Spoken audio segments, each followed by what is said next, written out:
Hello, everybody. Welcome to another episode of PBC presents MCU Infinity Saga rewatch analysis. We're finally here, boys. This is the number one movie that most of the Infinity War films have been building up to, and of course, revenge on the man that bodied us. This is a salty run back for Cap and the Iron Man. He said, "Nah, man, I'm not taking that. I'm not holding that L. I want That's a crazy. salty run back right now." Thanos got his money. He left the building. He didn't even give us one reason. Right? He went home, sat on the porch, and enjoyed the sunset. That's what happened in the last locals. Yeah. And this time, it's the boys' turn uh, to pretty much restore faith in humanity, or restore humanity in general. The whole universe is Yeah. snapped in half. Okay, I don't know if a lot of people knew that, but this just wasn't Earth. This was Thanos did this to the entire galaxy, the Yeah. cosmos. Okay, that's why everybody was affected. It's not just about saving half the Earth's lives; it's about pretty much the half of everything, half of everybody. Half Um, of every living, consuming thing. mhm. Do you remember the build up for this? Did you watch any trailers? Did you? Yeah. Yeah, Oh there's. yeah. Yeah, when the trailer dropped, I remember even distinctively waking up in the morning and he was like on my phone, and I Yeah. was like, "Yo," and it just it it didn't give us too much, which I really loved about Yeah. the trailers, because watching the whole movie was is insane already. The trailers gave you enough to get you hype, but the movie like was next level hype. It's kind of like Civil War. Civil War didn't show you that much. Civil War happened. You're like, holy shit, a lot more things happened than you thought was gonna happen. And this is same thing for Endgame. Um, we watched this in opening night, Friday Yep. night, right? Yep.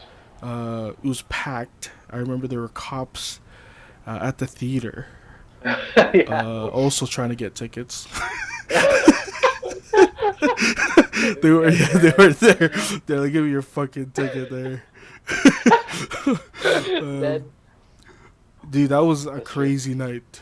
Everybody Yeah, was I there, remember. and it wasn't just like that for the theater we went to. It was like that for pretty much every location that you can find in the city. Yeah. This thing Yeah. was a big deal, man. This Even It was my ridiculous. parents, who are on a different generation, had friends that were hype about it, and they asked me what it was, and I said, uh, "It's like Titanic. That's the last hype movie that they have ever watched." So I just said, "It's like Titanic, but there's 23 of Nice. them," and they said, Ex- "I understand completely." Um, Theater was hot. It was packed. All the seats were Yep. filled. Um, Yep. we were also on a different level of mindset during the watch, which elevated the experience a lot Oh my more God. than it was. Um, That was the best. I felt like I was dusted away by the end. I was part of Thanos's Thanos's army. um, but yeah, it was just A plus, man. How many times did you watch this in the theater after the one Oh, that we watched it? honestly, probably 4 times on my own. On your own, And that's dedication. 5 other times with other people Okay, so 9 times then. in the theater. Yeah, in the Yeah, 4 times by yourself in the theater and 5 times with other people. yeah, Oh yeah. So, man, and I chose the VIP ones for some of them. you have So it to. was like a small theater. Yeah, It's pretty good. you have to. Was this all in downtown? What was the theater called downtown? I went to Scotiabank. I went to Rainbow Cinemas, Hmm. and it's just the two. And then I went to the other one. I've never been I to remember. any of those. Are they any different from the regular cinemas? Well, the Scotiabank was the biggest one downtown, and then the Rainbow is like it used to be a really like smelly like old theater, and then they got bought out, and then they like took out all the seats and replaced it with better ones. It's probably haunted, right? Yeah, probably. It's in the basement like of a building at St. Lawrence Market. Oh So wow. Yeah, that's yeah, so it's old. old. Yeah, there's definitely a ticket boy there that still has been doing his job since the 1920s. Yeah, You know? dude, that's crazy. Yeah, He's got pimples and everything. yeah. He's like whites only, sir, and you're like, the fuck? What kind of racist? What kind of racist ass ghost is? Fuck out of here, Casper, the racist ghost. Rest in peace. Oh man, it was fun because like if you watch it opening day and then you hang out with other people and then you find out one hasn't watched it, you're like, okay, no, we need to go watch it. Yeah, It just gives yeah, you more of an excuse to watch it again. yeah. That's why I watched it so many times. And it's always great when you know hear their reaction, you know, because a lot of people that put off watching these movies, even though they've seen all the other movies, is because they don't want to go through the hassle of going through lines, crowded cinema and stuff like that. So if they have a friend to go with, it's easier. But Yeah. and this is what this movie's about, man. Friends, super friends, right? Aliens. This is like Alien friends. Dexter's lab, right? Captain, Yeah. what's his name? Captain Glory, Incredible Kronk, Van Halen. You ever watch? Who are these superheroes? You ever watch Dexter's Lab? No. What? Oh yeah. Okay. Lab, yeah. Yeah. Omelette de fromage. Yeah. Yeah. You had a action figure, remember, of Major Glory, the Captain America looking dude. Major Glory. I don't remember that. I don't remember much of Dexter. Maybe that was from a different dimension. Maybe. Multiverse. Anyways, guys, let us know what you thought about this movie when you first saw it. I know that a lot of you, still gonna be a lot of haters out there that hate on comic book movies, and that's just because they don't have joy in their life, because they just want to be miserable. You know what I mean? Yeah. This is. I mean, that's not a bad thing, but they want other people to be miserable when they, Yeah. when they talk shit about these movies. So that's why they're trash. Yeah. You don't see you don't see us talking shit about critically acclaimed movies. We love those too. You know what I mean? Why can't you love the ones that do you have a problem with happiness? Oh man, I if think you they know do. I think if you know any haters out there, put their usernames in the comments below, so we can expose them to the world. But enough about that. This is all about positivity because we all got a bunch of negativity from Infinity War. This is supposed to be the mood changer. The ending for Infinity War was something I never expected from a superhero movie, because we realized that wasn't a superhero movie. That was a supervillain movie. Because the man won. Didn't tell us. Yeah, we lost. We've been bamboozled. We clickbait. Yeah. You know what I'm saying? You won't believe what happened next. That's pretty much what he did. Instead of saying, this man gonna snap the fucking half the world off with his fingers, but you're not gonna believe what happens next. Clickbait. But this time, this is no clickbait. This time, this is the real deal. We're about to take back what we lost in a good way, and we're gonna do a deep dive analysis on this movie. Guys, when I say analysis, I'm emphasizing the anal part, because we have looked at every nook and cranny, every every cave and crevice of this movie, just like the anus, Nice. and have dissected everything. So if there's anything that we missed in this one, it's probably either not that important or too far out there. Although I do have a tendency to reach out super far. So Wait till we'll the end. we'll see about that. And as usual, we're gonna go through it scene by scene and try to analyze it as much as we can. And I feel like for a movie like this, it's sort of different than Infinity War. The tone and setting is different. It has more structure. Um, it's less about the villain and it's more about our hero. So I hope we'll have a lot of fun, right? Avengers Endgame 2019 is directed by none other than the Russo brothers, probably the best directors in the MCU that we've ever seen in Infinity War, at least, and it's rightfully so that they get to uh, direct the last two movies, the culminating movies that sum up the entire saga. We don't get the logo yet in this one. The opening scene is actually straight into Clint Barton in his farm, and he's on house arrest. We see that he has an ankle monitor, much like the same one that what's his name, Scott Lang was wearing, and he's having a nice picnic with the family. And you're like, wow, this is so wholesome. This is so nice. But nope, this is just right before, right as he was trying to decide what to put on his hot dog. Thor was stabbing Thanos Yeah. Oh in my the god. chest Yeah, in real time. in real time, exactly. Yeah. And right when he turned back to look at his family, to look at his daughter after she was taking the arrow out of the shot, Yeah. it was like instant, man. Dust. Yep. You didn't even see, like, you know how Quill dusted from his like face. None of that part. Yeah. It was like instant. Fast. And you hear the birds. They just stop chirping. Yep.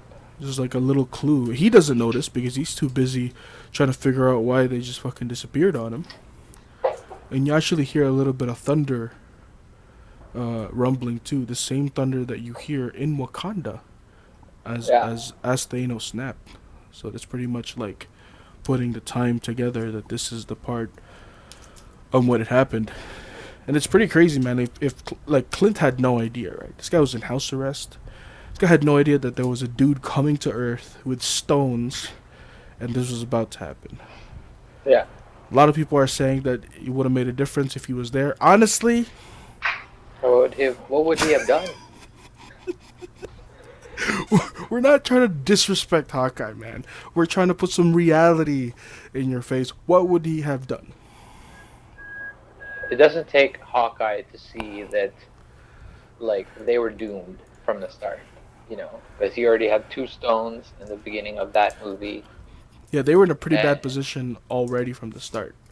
yeah, they didn't know it was coming. Like, well, people were chill. Tony was That getting married. that and like if Hawkeye was in team, what is Arrow's gonna add to, you know what I mean?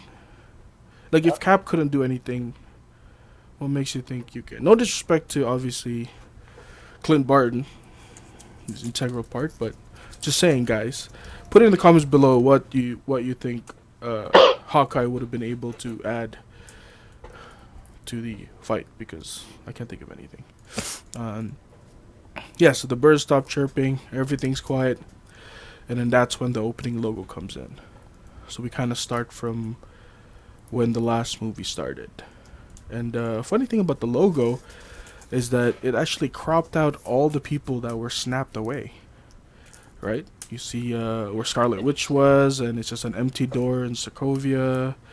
You see Sam Wilson, he's supposed to be in a rooftop, but he's not there, it's just a rooftop. It's like unnecessary detail, but it's like kind of eerie, you know? That's what we love. That's what we love.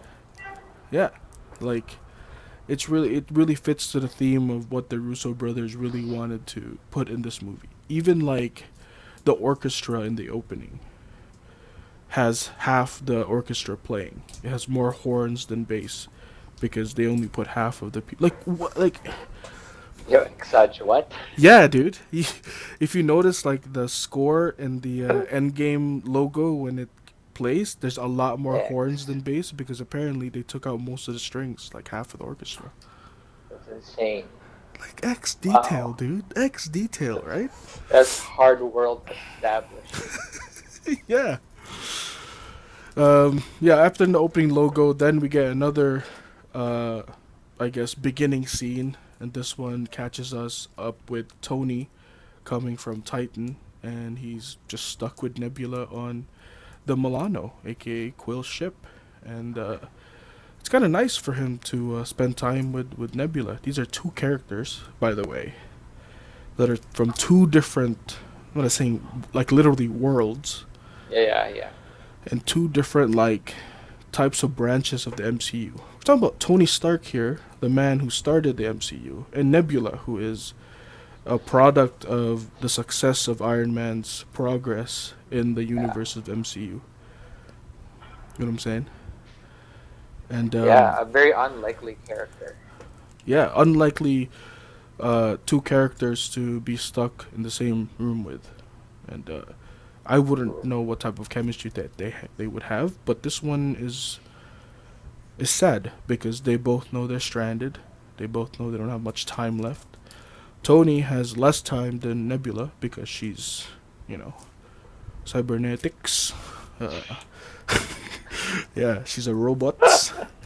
Um, but still, the feeling of dread is there. The hopelessness. They're trying to fix the ship, but they're trying to do as much as they can to have as much time as they can, and they even play some football. For you guys that have you played football in like the paper football in school? Not really. Oh, okay. Played about a couple times. No, was never really good at it.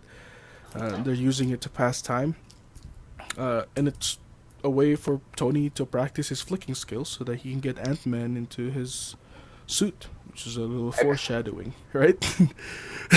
Fudge. It's true.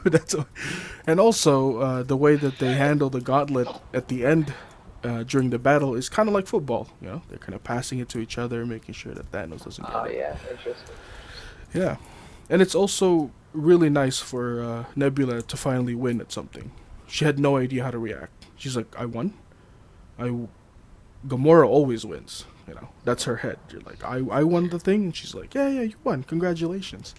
She's like, she's hyped. She's like, hell yeah, bitch, I won for the first time in my life. Then we get the scene where Tony records a message. This is where some of the girls were crying already in the theater, and I was like, "Are you kidding me? It's 7 minutes. X. Seven, Yeah, seven, nice. yeah, 7 minutes in. Come on, girls." This is obviously a No, message for Pepper Potts. What's up? I felt like I was in space in that scene when we were in the theater. Like, 'cause the edibles were like, They were slowly coming in, right? They were slowly. yeah, they're creeping. yeah. They're like the Infinity Stones. I think that's they're called Infinity Gummies. Power Stone. Gosh, Purple. Blitz. uh, this message is obviously for Pepper Potts, and this is not the first time that he's done this in the movies, of leaving a message through the helmet. But this one, it's sad because he sincerely believes that this is it for him. You know what I mean? He also says, don't post it on social media.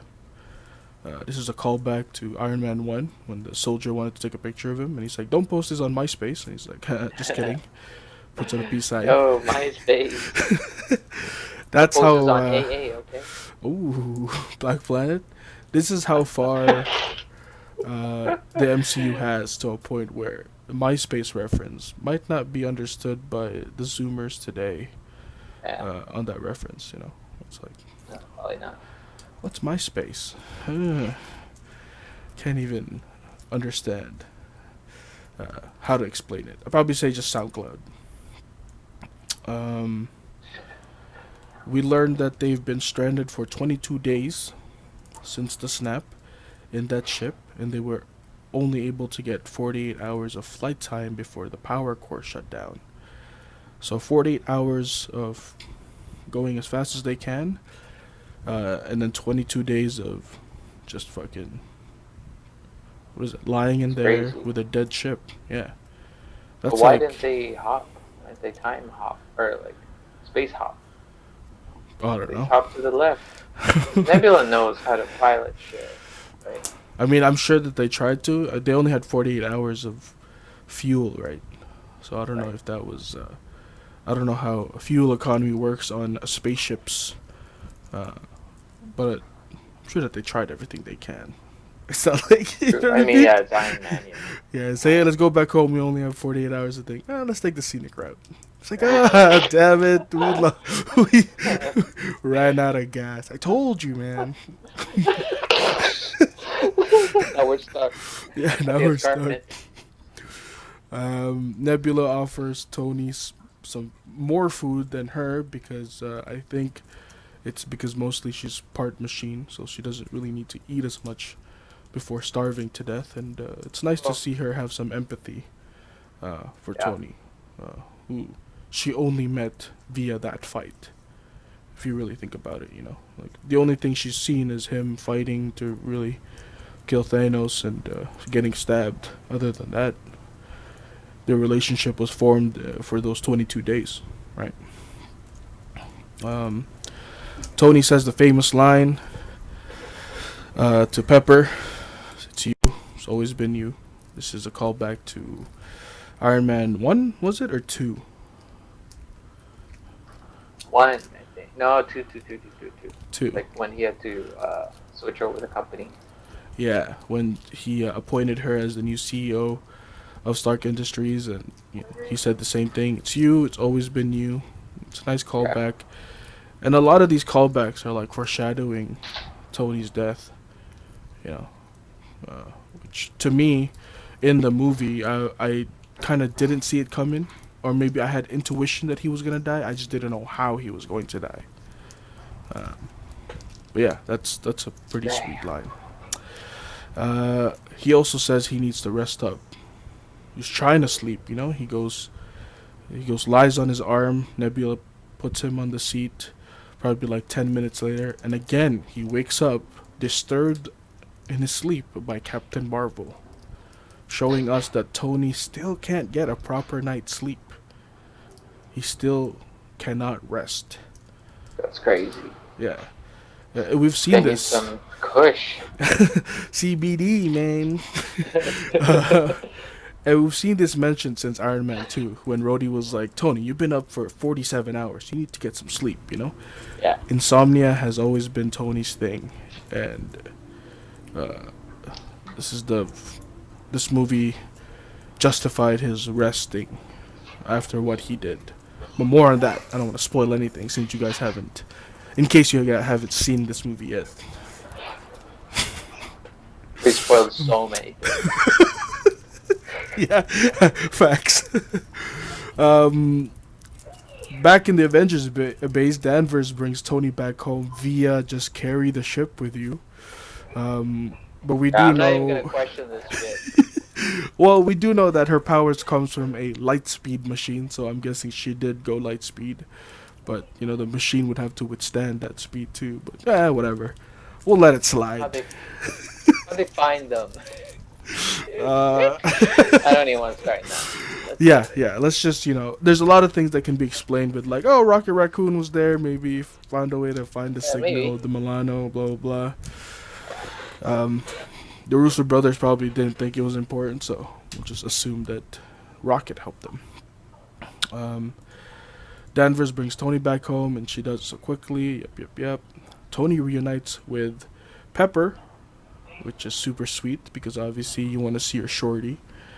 Uh, if you haven't seen her in a while, it's like damn girl, still got it. Let me grab that ass real quick. Uh, he That's what also they said. reunites with Steve, uh, Yeah, first and time. and the first thing he says was, "I lost a kid, couldn't stop him."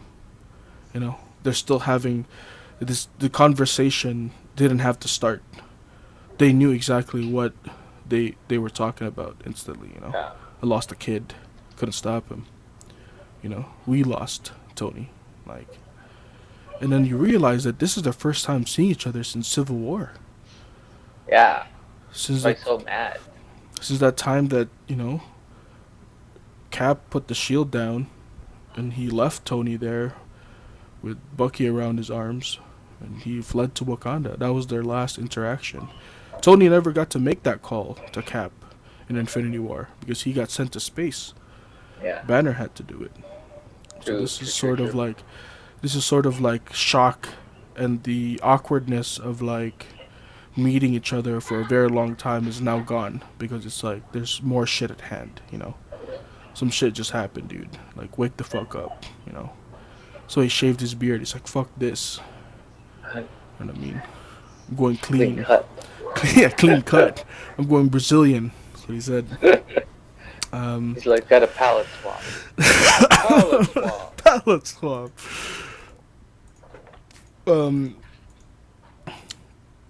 Rocket and Nebula hold hands, knowing that they both lost everyone and have no one else from that group survive except for each other.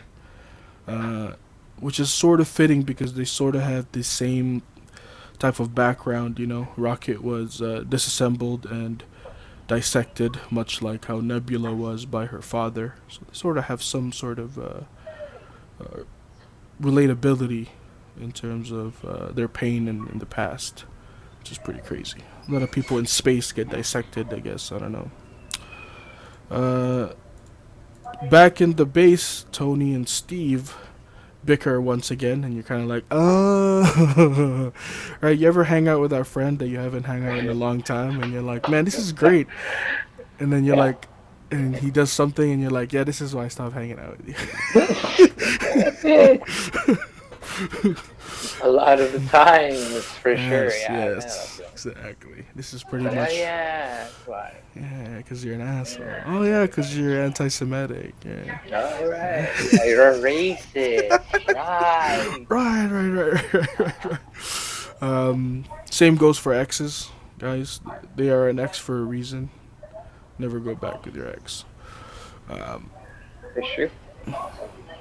It's the same here for this one, you know. Tony rips off his fucking thing and he's like, "You do it, man. Fuck it." He said, "Fuck it, we'll do it live." My bad. Where is this? Yeah. So Tony collapses because he's obviously had almost died of starvation, and his body is frail. That leaves only the rest of the team to try to figure something out about this, and at this time, they don't really have a plan. They just, their first priority was trying to get Tony back or trying to see who's left of the world. And even during that argument, they weren't really formulating a plan. They were just kind of like blaming each other, blaming themselves for what happened, right? Tony even calls Rocket a Build-A-Bear, which is pretty hilarious reference. And he says, maybe I am. Because in retrospect, he kind of was a Build-A-Bear, you know? I think he was treated like one. You ever been to Build-A-Bear? Of course, it's the weirdest place. Yeah. First time I went there was to get a girl to Build-A-Bear, right? Yeah.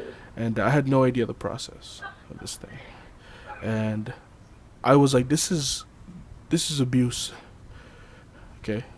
You're taking a bear skin and you're stuffing it with love, and you see it being, it's like literally Rocket Raccoon. It's rape. It's like, you see it, it looks like the R word, you guys. You're just like stuffing this thing into the wall. Yeah. And it's just You pumping. gotta jump up and down to fill it with love, right? What idiot thought this would be a good idea and making business? And you know what? It's still in the mall. Oh yeah, it's still there. A lot of people love it. So, they make money. I remember the dude was like, "Okay, Gerald, you have to jump up and down." So I'm like, "Bro, I'm not jumping. Like nobody's jumping, right?" He's like, "Come on, man, it's my job." But I was like, "Yeah." It's like, bro, I was just trying to do my job, man. Like, That's funny. You don't have to jump, I guess, if you don't want to. Yeah, shout outs to Build-A-Bear, I guess. Good gifts, overpriced a little bit. That was a good reference. Tony,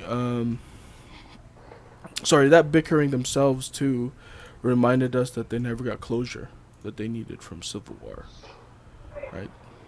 And when he ripped off that reactor, we actually see a little scar on his chest from the surgery that he had from his permanent arc reactor from Iron Man 3, which Cool. was it's crazy how far Tony has come to like having a battery, attached to his heart by Yeah. Jensen, all the way to having an arc reactor embedded into his chest, all the way to just this cell phone looking thing, and that's his whole suit.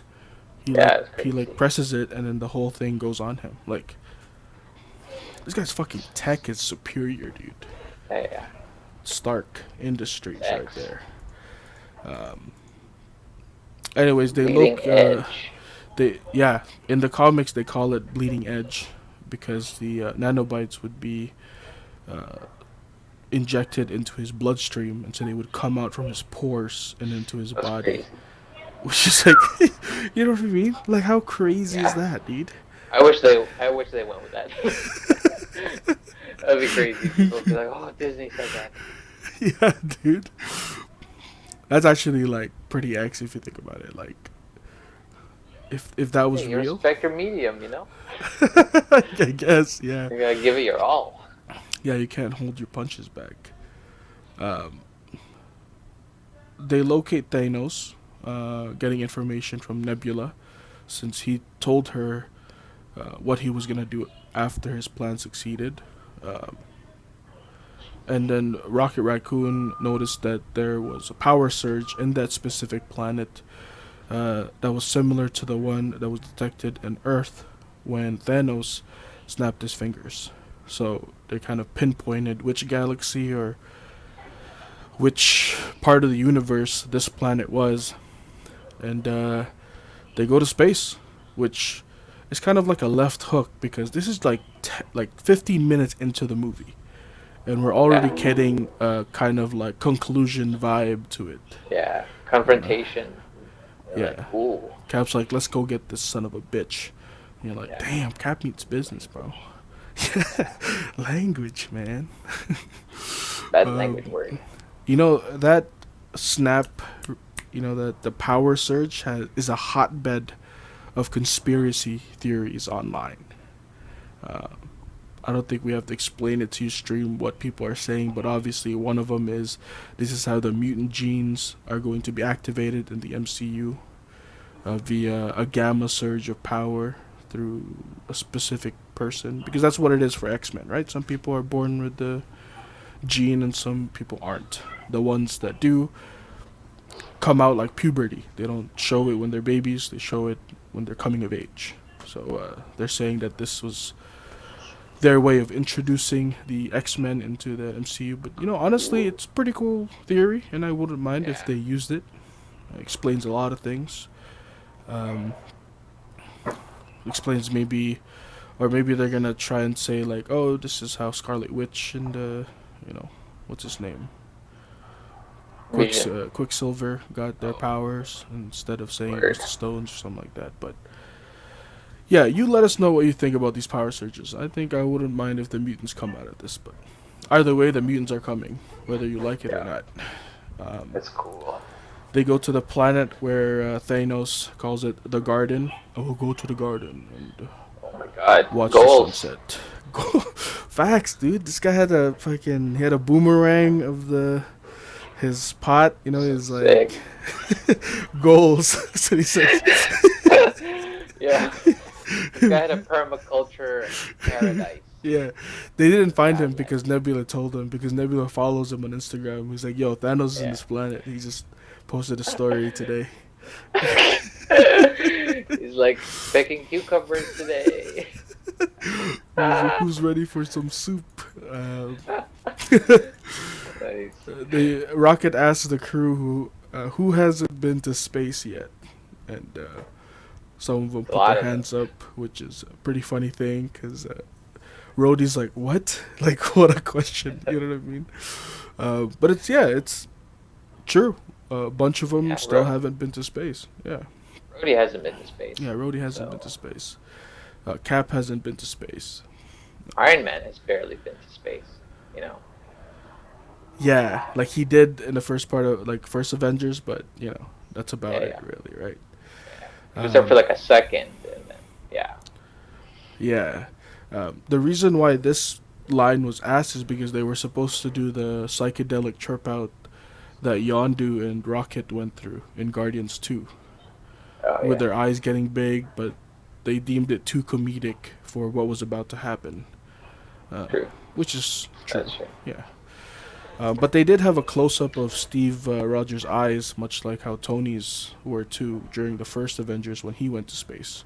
It's kind of like, you know, both of these souls have parallel lives, you know, but different destinies. Ooh, destiny. We're talking a lot about destiny in this stream.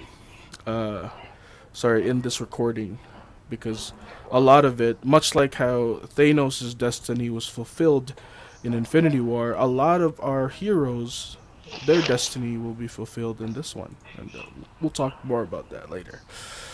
Um, Steve looks at his compass the same way he did before crashing the plane on the first Avengers.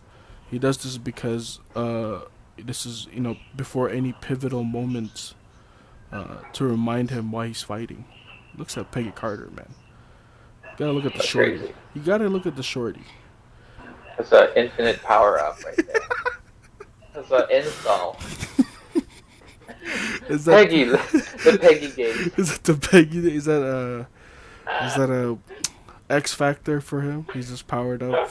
It's Uh, like when Wesker gets the glasses off. You know? oh, I see. He gets a little bit of power up. It's not. Yeah, yeah, It's yeah. not. Enhanced. Yeah. It's not visually there, but we know he's faster and he's better. Yeah, yeah. But he has to do it each and every time, before a battle. Yeah, he's got to take a little glimpse uh, Yeah. at Boothang before it goes. um, yeah, so we go to the planet and Thanos lives in a secluded life, man. It's like a little farm dude, you know. I like that. He's limping. He's gathering some alien fruit looking things. Um, Yeah. he's chopping up some spices.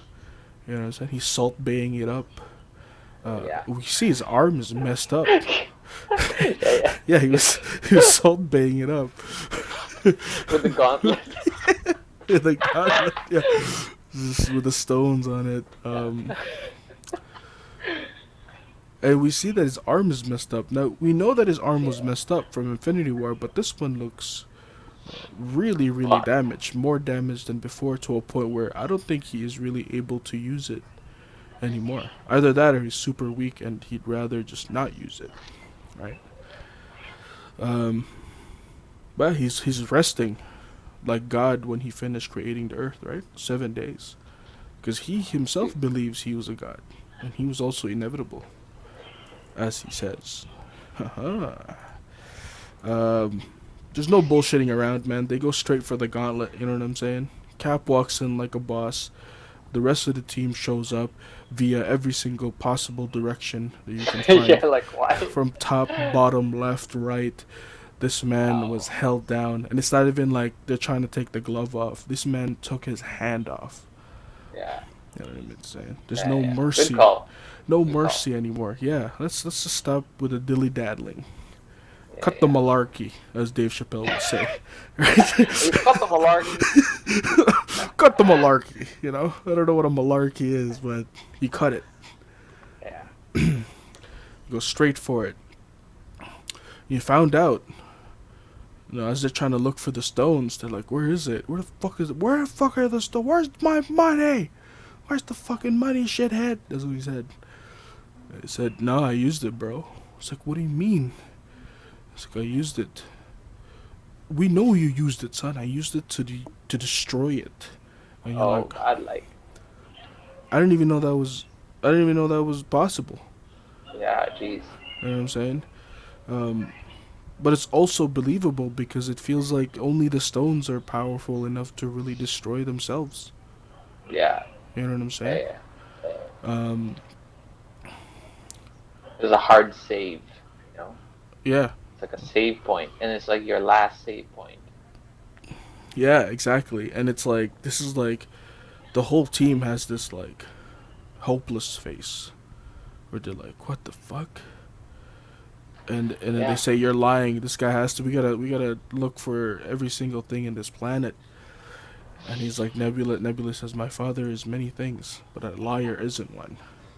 You know, True. this is a slight recall from when Thanos accused Gamora of being bad at lying because he never taught them how to do that. And it's true. Thanos doesn't lie. He's so powerful that Yeah. he doesn't need to lie. Yeah. He doesn't need to That's keep cool. secrets because he'll fuck you up. Yeah. He's like, oh, I use the stones to destroy the stones. A lie, daughter? Yeah, Rocket's That's like, "Yo, that's cap." And Thanos is like, "Bet." Nebula's Yeah, like, good "No, friend my Bentley. my my my dad's not capping. It's true. Yeah. He did." He's no cap. Um, Dead serious. Thor is just cheese. He's like, "Fuck this guy," and goes for the head. Boom, Yeah. sliced Yeah. off like a fucking piece of spam. Yeah. Just Why'd you have to say spam? because he was that clean, man. I know that. He was that straight. You know what I'm saying? Straight into the fucking frying pan. You know, Yeah, crisp, the frying pan was still going. crisp that bad boy. Definitely, yeah. Facts. The frying pan was still going. Somebody put that fucking flame down. You don't want to burn the stew. Yeah, geez. Um, and then he walks away, and it's the most unsatisfied victory we've ever experienced from a superhero movie. And we kind of forget that this is only the beginning, and then we're like, of course, this is only the beginning. And we got even more sadness from Infinity War added on in this movie. Yeah. Um, Open up the wound.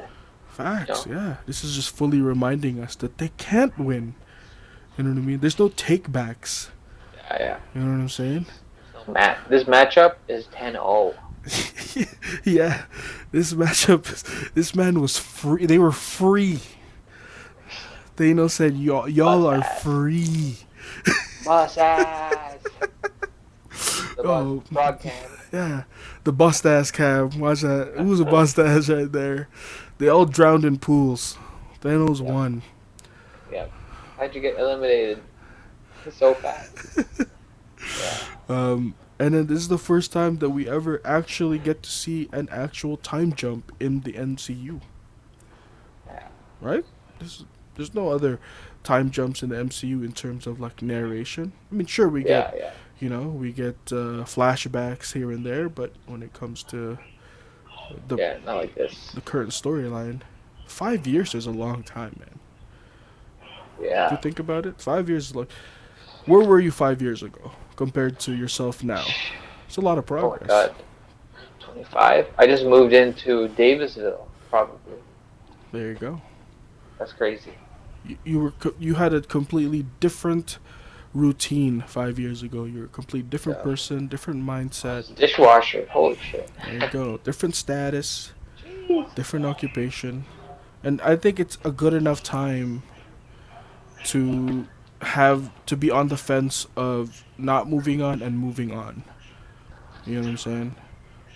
And it says a lot about like mourning for a person or longing for a person that passed away.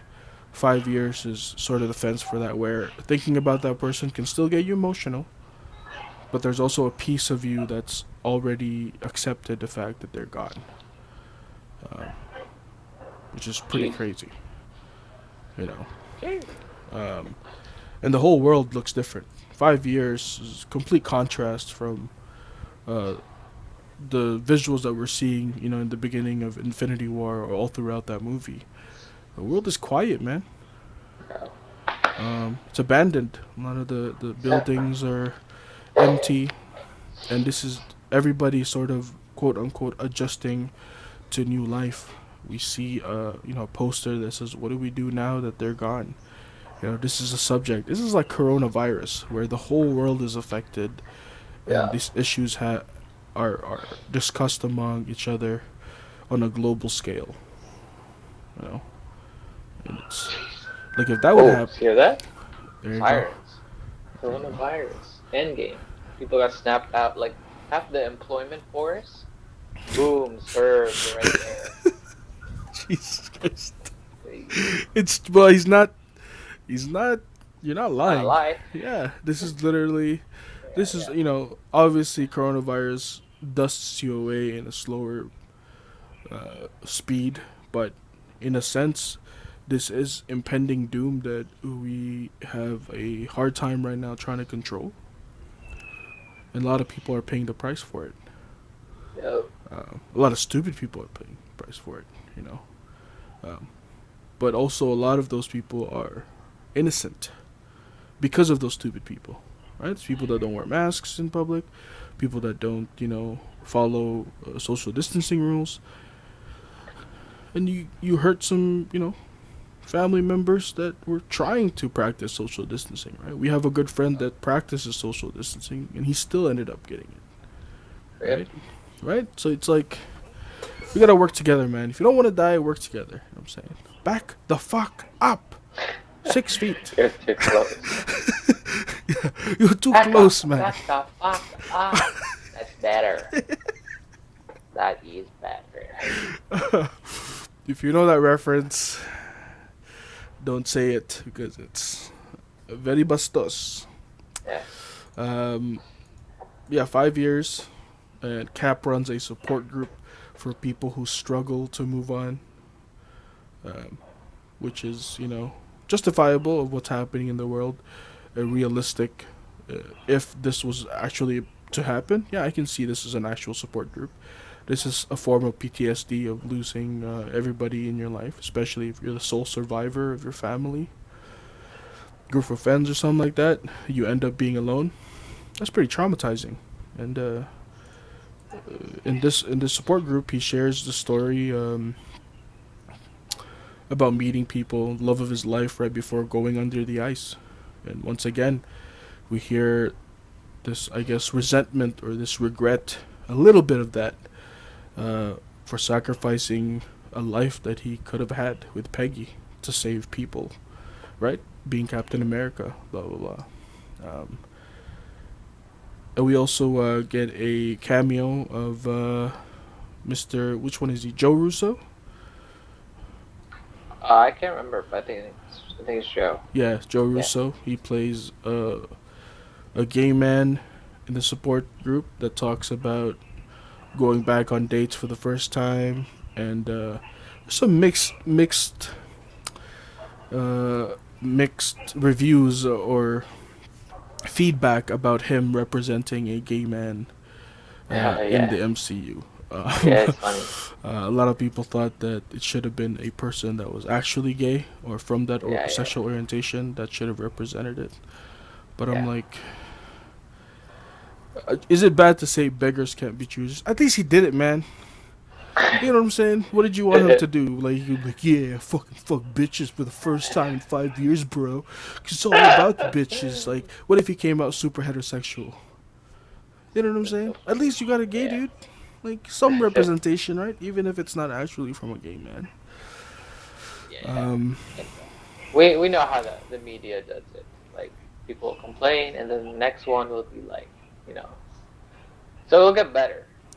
But yeah. I'm sure that Joe Russo will listen and that, we'll get one soon. yeah, And we do get one by the end of this movie to confirm, even though it was already confirmed from Ragnarok.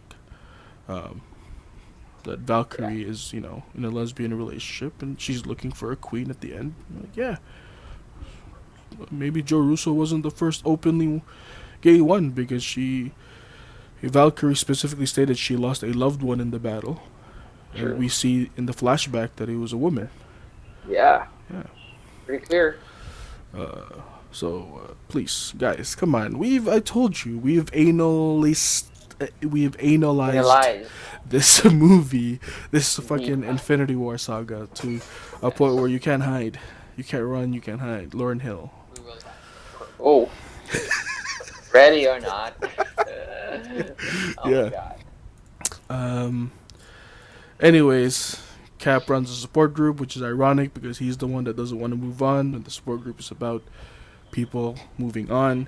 And it cuts to San Francisco, where we see Scott's van in a storage facility. And the last place that we saw this at was at a rooftop while they're trying to test out the quantum gate with, Hope Van Dyne, Janet Van Dyne, and what's Michael Douglas? I don't know his name. Hank Pym. There.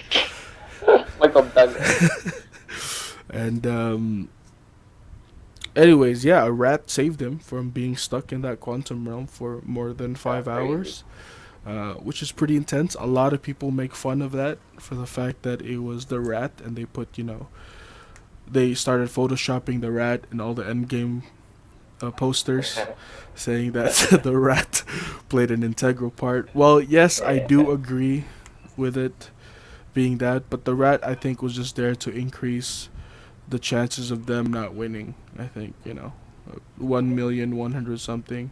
That's true. I think that would have been way less if that rat part wasn't part of it, because that with all the buttons there, there's a lot of possibilities, and I'm sure he didn't get out in the other multiverses. Come on, Stream, you gotta think, man. This is what we analyze this movie for, man. It's also not clear whether that's the same rat that he encountered in Ant-Man. First Ant-Man. Oh, that would be crazy. It's like, I'm gonna save you. I know you. Like, just hang on. Yeah, wait. He's actually having like an intense dialogue in mouse language, but it's just walking along. It's like, Mouses are confirmed that that's what the mouse said. Apparently, mice have confirmed. Nice. We also get a cameo from Ken Jeong, which is a semi-famous Korean. I say semi-famous because, like, he's international. Yeah, if you ask your mom who that guy is, would she know? No. Exactly. That's why I say semi-famous, right? That makes sense. Cameos as a security guard, which is fitting because he's from Community, which is one of the shows that the Russo brothers also directs. And Scott tries to go back home, but you see him kind of like walking, and he's kind of like confused on what's happening, like a lot of houses are abandoned, a lot of garbage on the street. This kid was biking alone, looking very depressed, and he's like, "What happened?" Kid's like, "Are you fucking high? Like, were you under a rock this entire time? Like, bro, like, how do I need to explain? You know what I'm saying? Is this guy fucking with me? Like, how would you even ask that question? It's not even a possibility that you missed it in the last 5 years." Yeah. Yeah. I like the details with the houses and the gardens, and it's like overgrown. Mm-hmm. And you're thinking, holy shit, that's not CG. It's like actually overgrown shit. Yeah, that looks pretty real, man. It has to be, right? Yeah. Crazy. I don't know. CG is pretty good now. I mean, we got young Michael Douglas. So, who knows? Yeah, there's no more Uncanny Valley stuff, you know what I'm saying? There's no more like, whoa, you look kind of weird type of thing. We see that they made a memorial park dedicated to the ones that were dusted away, much like how there are memorial parks for large-scale catastrophes like 9/11, all the World War, stuff like that. This one just has slabs all across the park with all the names listed of the ones that went away, and Scott is frantically looking for Cassie Lang. I'm guessing, because that's the only person that he's really, looking forward to making sure that she's still alive. And he, like, fucking stops. He's like, what the fuck? Why is my name on this?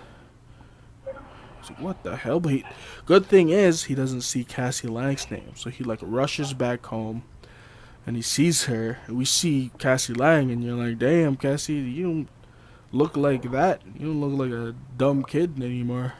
Yeah. You don't he had some milk. She had milk. Give him some milk. She had some milk. Yeah, she used to be a cute little kid that they were playing, cardboard boxes, and then Scott, that was really good acting from Paul Rudd. From shock to like Yeah, relief, yeah. and like it's just like It's quality right here. quality, man. Paul That's Rudd. what he got paid the max for. Did He had he max contract. I think. for Endgame? For I mean for his tier. I You believe know. so. Yeah, I think he deserves every single thing. He was good even before, man. Paul Rudd has always Yeah, been that classic 40-year-old version. He was dope. yeah. Uh, Friends. yeah, Friends, I guess. Anchorman was probably one of his best works. Bring Brian Fantana as Oh yeah, one of the best characters ever, right? Fucking the Panther, yeah, like he just had such good bits in that fucking movie. yeah. 70% of the time, It works every time. every time. That doesn't make any sense. Let's see if we can make this kitty purr. um, anyways, they The Panther reunite, sound. uh, which is nice, with Cassie Lang, and it cuts back into the Avengers base. Black Widow is still taking care of business, as I guess she's now the director of Shield. I guess there's no other employees there. It looks like COVID, right? Yeah, Only half of the employees are working. Um, yeah, yeah. she has a holographic conference call with people, or I guess heroes from other parts of the universe or other parts of the world. Okoye mentions an underwater earthquake, which is supposed to be a foreshadow of Namor's arrival in the MCU. Uh, Not sure if that's true or not. Do you know any actor right now that would be perfect for the role of Namor? Um, the Aquaman guy. He can't be Aquaman and Namor at the same time. Why not? You can Plus, he doesn't have long hair. I ask feel for a like trade. Namor is more like. Oh yeah, true. I think Well, you can cut his hair. I think Adam Driver should be Namor. Shit, I don't know. That would be cool. Someone. Dark-haired fish boy. I don't know. Yeah, so Namor was right. He just needs like Christian Bale would make a good Namor, but he's already Yeah. set for Beta Ray Bill. Yeah. So Whoa. that's Cool. still pretty exciting stream. But yeah, let us know who you think would be a good Namor. He's just a dude in speedos.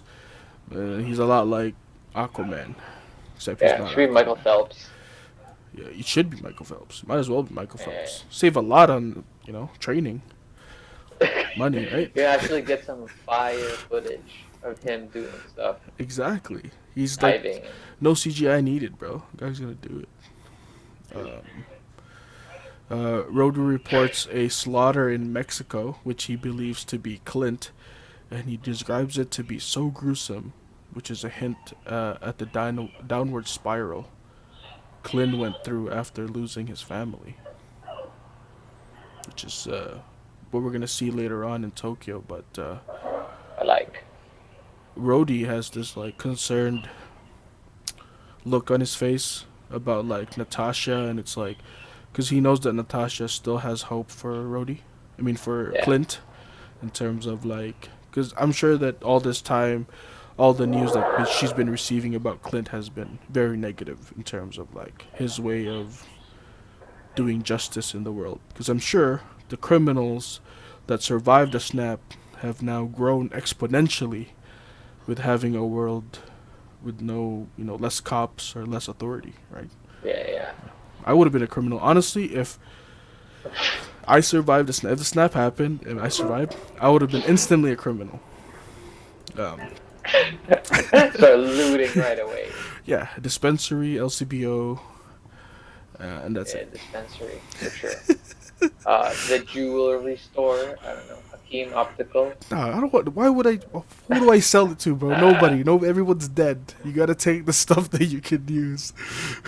I go to the farmer's market. Get a bunch of like fermented food. There you go. Yeah, yeah. Like non-perishable ones. Yeah, for sure. Yeah, yeah. Um, and anyways, after the conference call, Cap comes in and talks about moving on, which is this is kind of reminiscent about their times in Winter Soldier, where they had to hide out and they got to talking, and you kind of realize that they two have a pretty good friendship going on. Aside from her and Clint, Cap and Natasha have their own type of relationship in a way, and he says the famous line, the they move on, but not us. We're never gonna move on, right? Natasha expresses that she lost everything with a snap, and that was everything to her, or like this is everything to her. This job is everything to her, um, and this sort of like motivates her sacrifice later. You know, of like I I have to like make sure that everybody that I lost comes back, even if I have to die. Yeah. You know what I mean? This is the least that she could do to the place that saved her from, I guess, becoming a super villain from the Red Room. Yeah. Um, Red Room. Because that's what happened, right? I mean, Clint was the one who persuaded her to join Shield, right? She was a target at first, uh, which It's pretty cool. a lot of people thought that target meant like Boothang, but psych, bitch, she has a family. And then I Scott like that. Lang rings the doorbell, and shit starts fucking going down. And you're like, what the fuck? Even Steve's like, what the fuck? I did not see this coming. You know what I'm saying? It's like it's like Luke Wilson getting his arm chopped off in Anchorman. I did not see that coming. Coming. Ah. Which is the Yeah, fakest the arm. filming was so shitty. The practical was like so good though. Come on. Oh man, so good. And they put it up with it too when he like pushed the ladder off in the last part, which is he only had one arm. Yeah. Anyways, he comes in, he explains what happened to him, and he also explains the possibilities of going back in time via the quantum realm. Right? Because he had to tell them, like, oh, you were in there for 5 years? That must have sucked. It's like, that's the thing, bro. I was on there for 5 hours. Ah. Time works differently in the quantum realm. And he doesn't really know much about quantum physics, but he knows enough. He just needs a guide. He just needs Yeah. somebody else, another person with a big ass brain to help them. And who else has a big ass brain? Hank Pym's eternal rival son, Tony Stark himself, man. Yep. Uh, You'll know. we cut He'll to, know what to do. we cut to Tony 5 years later. We're like, I wonder what he's up to. Yep, exactly what he said he was gonna do. From Yeah. his mentions in Infinity War and his mentions in Ultron, he wanted to be in a farm, secluded residence, in the great outdoors, and have a daughter named after Pepper's uncle, named Morgan. Yep. She's outside playing in her tent.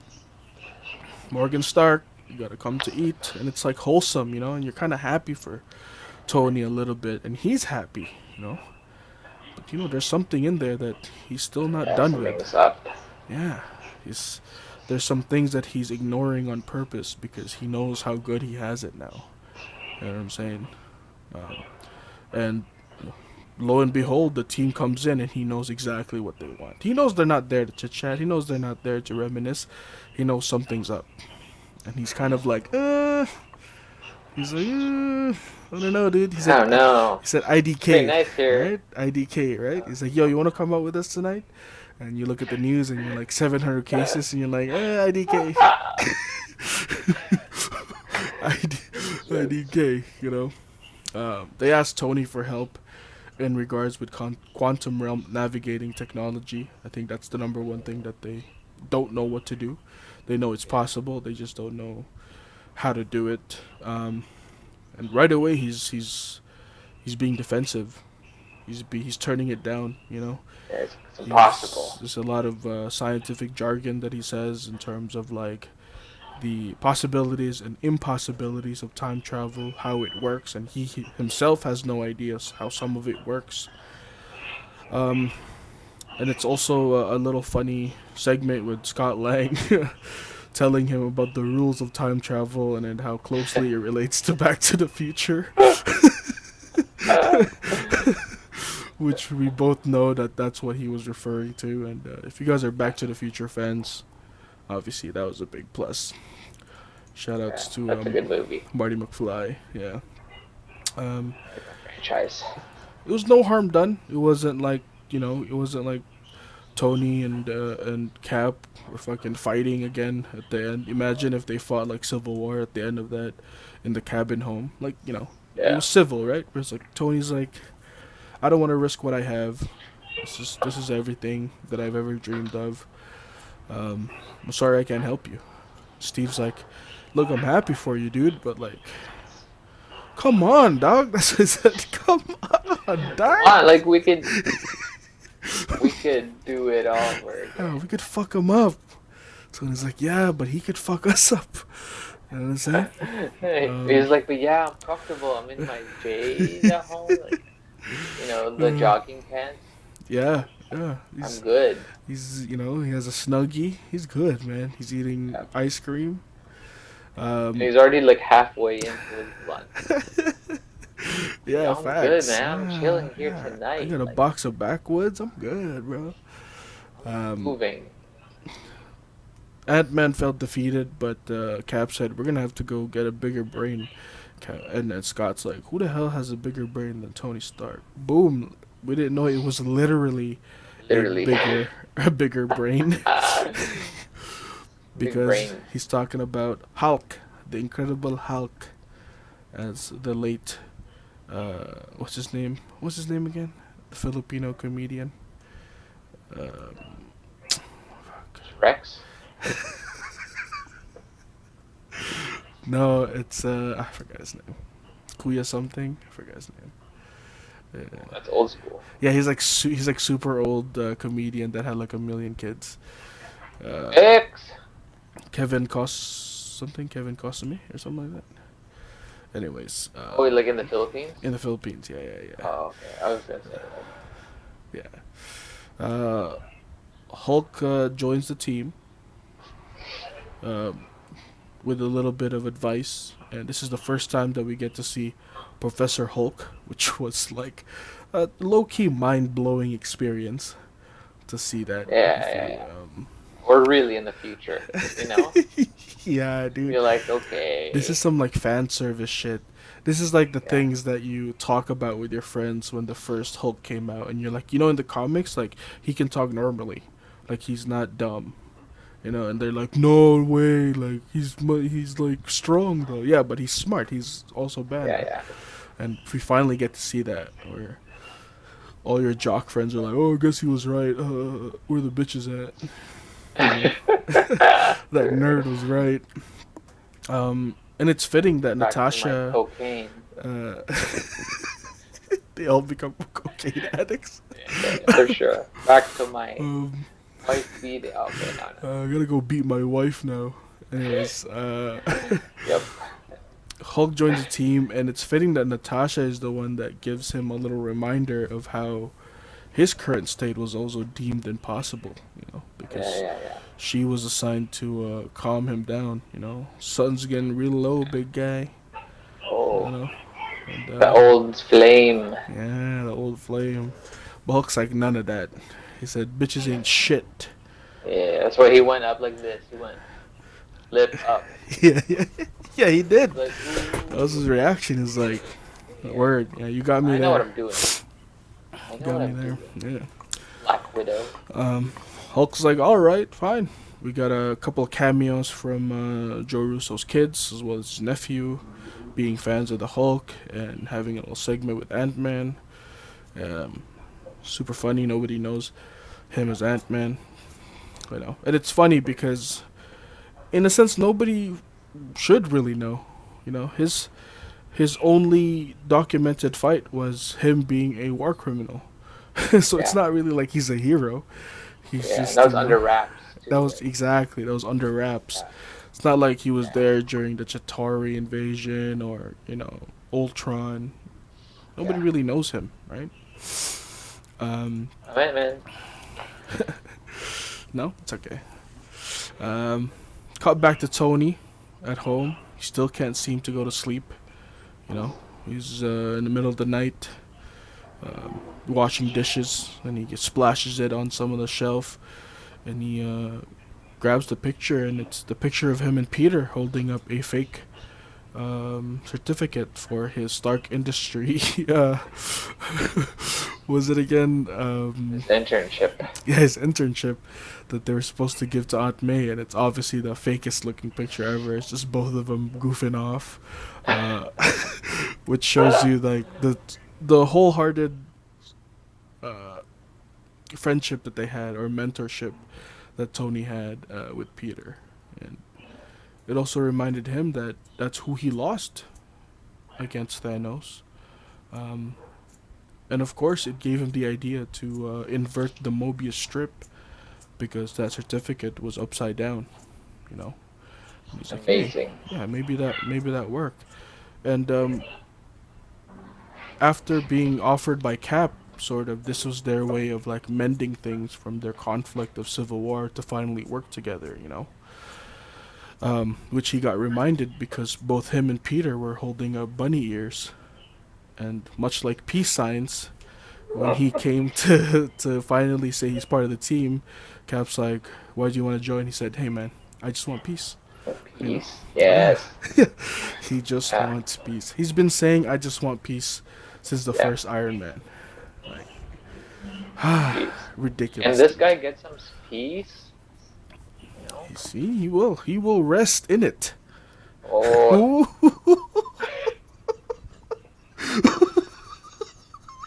Ouch. Where do you get this stream? Got Nowhere else. I got hit. That peep. Holy. Instant overhead right there. Morgan gets tucked into bed, and she says the very famous line, "I love you 3000." Shout outs to me trying to impersonate Morgan Stark. This is after he tells her that "I love you tons," and a ton has a lower weight number than 3,000 pounds, which is why Is she smart? she's hey man, she's a Stark, man. She knows her That's measurements. She knows her weights. You know what I'm saying? Wow. And also, somebody pointed out in the internet that the whole MCU Infinity War saga combined in minutes is total 3,002 minutes long, which is Crazy. wow. Who did that? I have no idea who did that. Somebody on Reddit, but you have no life, sir. And for But that, thank you for your service. I salute you right there. Yep. You gotta see it for me for giving us the most trivial fact I've ever heard about Infinity War. I mean, Endgame or Infinity Not Saga. like. Tony talks to Pepper. She asks if he'll be able to rest if he doesn't go through with this. This is just another foreshadowing of Tony's insomnia and, of course, incoming death. Because Yeah. resting can mean a lot of things, kids. Okay? Yep. Yes. Resting can mean, you're going for a siesta. Yeah. Yeah. Resting can also mean you're going into the afterlife, which is which is both. Sometimes it's both. My grandfather on my mom's side took a siesta into the afterlife. So Oh shit. he killed as Ricky would say from Trailer Park Boys, you get two birds stoned with one rock. Oh. Shout outs to Lolo Julian, man. Rest in peace. What a way to go. What a way to go. He loved his naps. Anyways, this pretty much motivated Tony to help the team. He's like, you know what? Let's do it. Back in the Avengers base, the team goes through the testing phase of quantum jumping. First without Tony's help. And it did not go well with Scott Lang returning in different ages, which is kind of hilarious. He's a baby. It's Scott. As a baby, he'll grow. He'll grow. He'll grow. Which is just a hilarious back and forth with Hulk and Cap. And it's a little detail there. Banner is using a pencil to push the buttons because fingers are too goddamn huge, which is a hilarious detail from the movie. Shoutouts to the director. Um, and Stark comes through. Stark comes through with his signature crazy Audi sports car and gives Steve an olive branch, aka the shield that Jeez. Steve left behind in Civil War. He said, "You don't deserve that. My father made that." Um, it's kind of nice, you know. It's like, oh man, they're buddies again. It's You know what I nice. mean? Uh, Like you borrowed like someone's Wii or like someone's GameCube with Smash, and uh, and then like you finally return it someday. yeah. Nice. Tony says he made it for you, which is for him finally accepting his, resentment towards his dad liking Steve a lot. I'm sure he heard a lot of stories about him growing up, working with Captain America that saved the U.S. from explosion, a nuclear explosion or whatever. Um, yeah, Star comes in and he has a little bracelet, and this is the way he perfected the time jump GPS system. And I just want peace, man. Another time where he puts up the peace sign from all the times that he's did it ever since his first movie. Uh, just too much. I don't know how these people write this, but it's like they just know how to put it there perfectly. And I hope for the future superhero movies that we watch, I hope to really see details like this because when I first started watching them back then, especially like Tobey Maguire, I wasn't looking for those things, right? So I hope we get to see that or find some of those things. Um, Rocket and Hulk take a trip to Norway, and what is a town now called New Asgard. So this is where the immigrants from Ragnarok ended up, or at least half of them that weren't destroyed by Thanos. And this is also where Odin died. This is where the battle for the Tesseract first happened, long, long time ago. Stuff Crazy. like that. So yeah, there's a lot of sentimentality with this in Odin's lineage. So it makes sense for Thor to set up his new city there, the new Asgard. Asgard is not a place, right? It's the It's people. peeps. Ooh, Yep. it's the It's the peeps. man's. It's the ends. Is the new ends? Yeah, man. Asgard is not. Asgard's not a spot. It's the mandoms. It's the mandoms. And he's like, man, He's like, bad. He's like, facts. He said, facts. um, dead. the first person that we meet in New Asgard is, hooray, Valkyrie survived, since it was only from a director's confirmation that she survived in Infinity War, but now it's up close that it's, it's true that Yup. she survived. And we learned that Thor's been going through some rough times. We're like, what? Yeah, only comes down for some beer and some food, and stays cooped up Supplies. in his shed with his boys. Hey, Um, that's pretty godlike. That's like yeah, COVID. yeah. This guy's at Serb right now. You know what I'm saying? um, they go and visit him in his little shed, and he's clearly going through depression. Um, you know, abusing substances, letting go of his, I guess, athletic body, um, Athletic. or whatever. He It just doesn't doesn't. play sports. Sorry, like he just doesn't look like he's motivated in a sense to be in a fighting spirit. He doesn't have the fighting Yeah. spirit anymore. Yeah. Um, he's isolating himself with food, alcohol, video games, and distracting himself with his friends. And it's nice to see Meeks and Korg once again. And they have the little quirks like can connect to the Wi-Fi, no password, obviously. Stuff like that. That's how we do it. So yeah, and it's funny how Hulk is now. Thor didn't even notice that Hulk is now forming actual intellectual sentences. You know what I mean? Like to him, that's Yeah. not. He just doesn't notice things like this. He doesn't mention. He doesn't make a big deal about it. He rubs rockets In the stomach. in the stomach. Yeah, this is the rabbit that helped him forge Stormbreaker. They had some good times, right? Yeah. Um, and Thor gets triggered by the name Thanos. You know, he's like, don't say that name. And then he grabs fucking what's his name? Thor by the collar. I Yeah. mean, Hulk by the collar, and he's like, "Yo, you say that name again? We'll square up." That's what he said. "I'm gonna fuck you up." Yeah. That's what he said. Um, uh, but Hulk also like takes off his hand.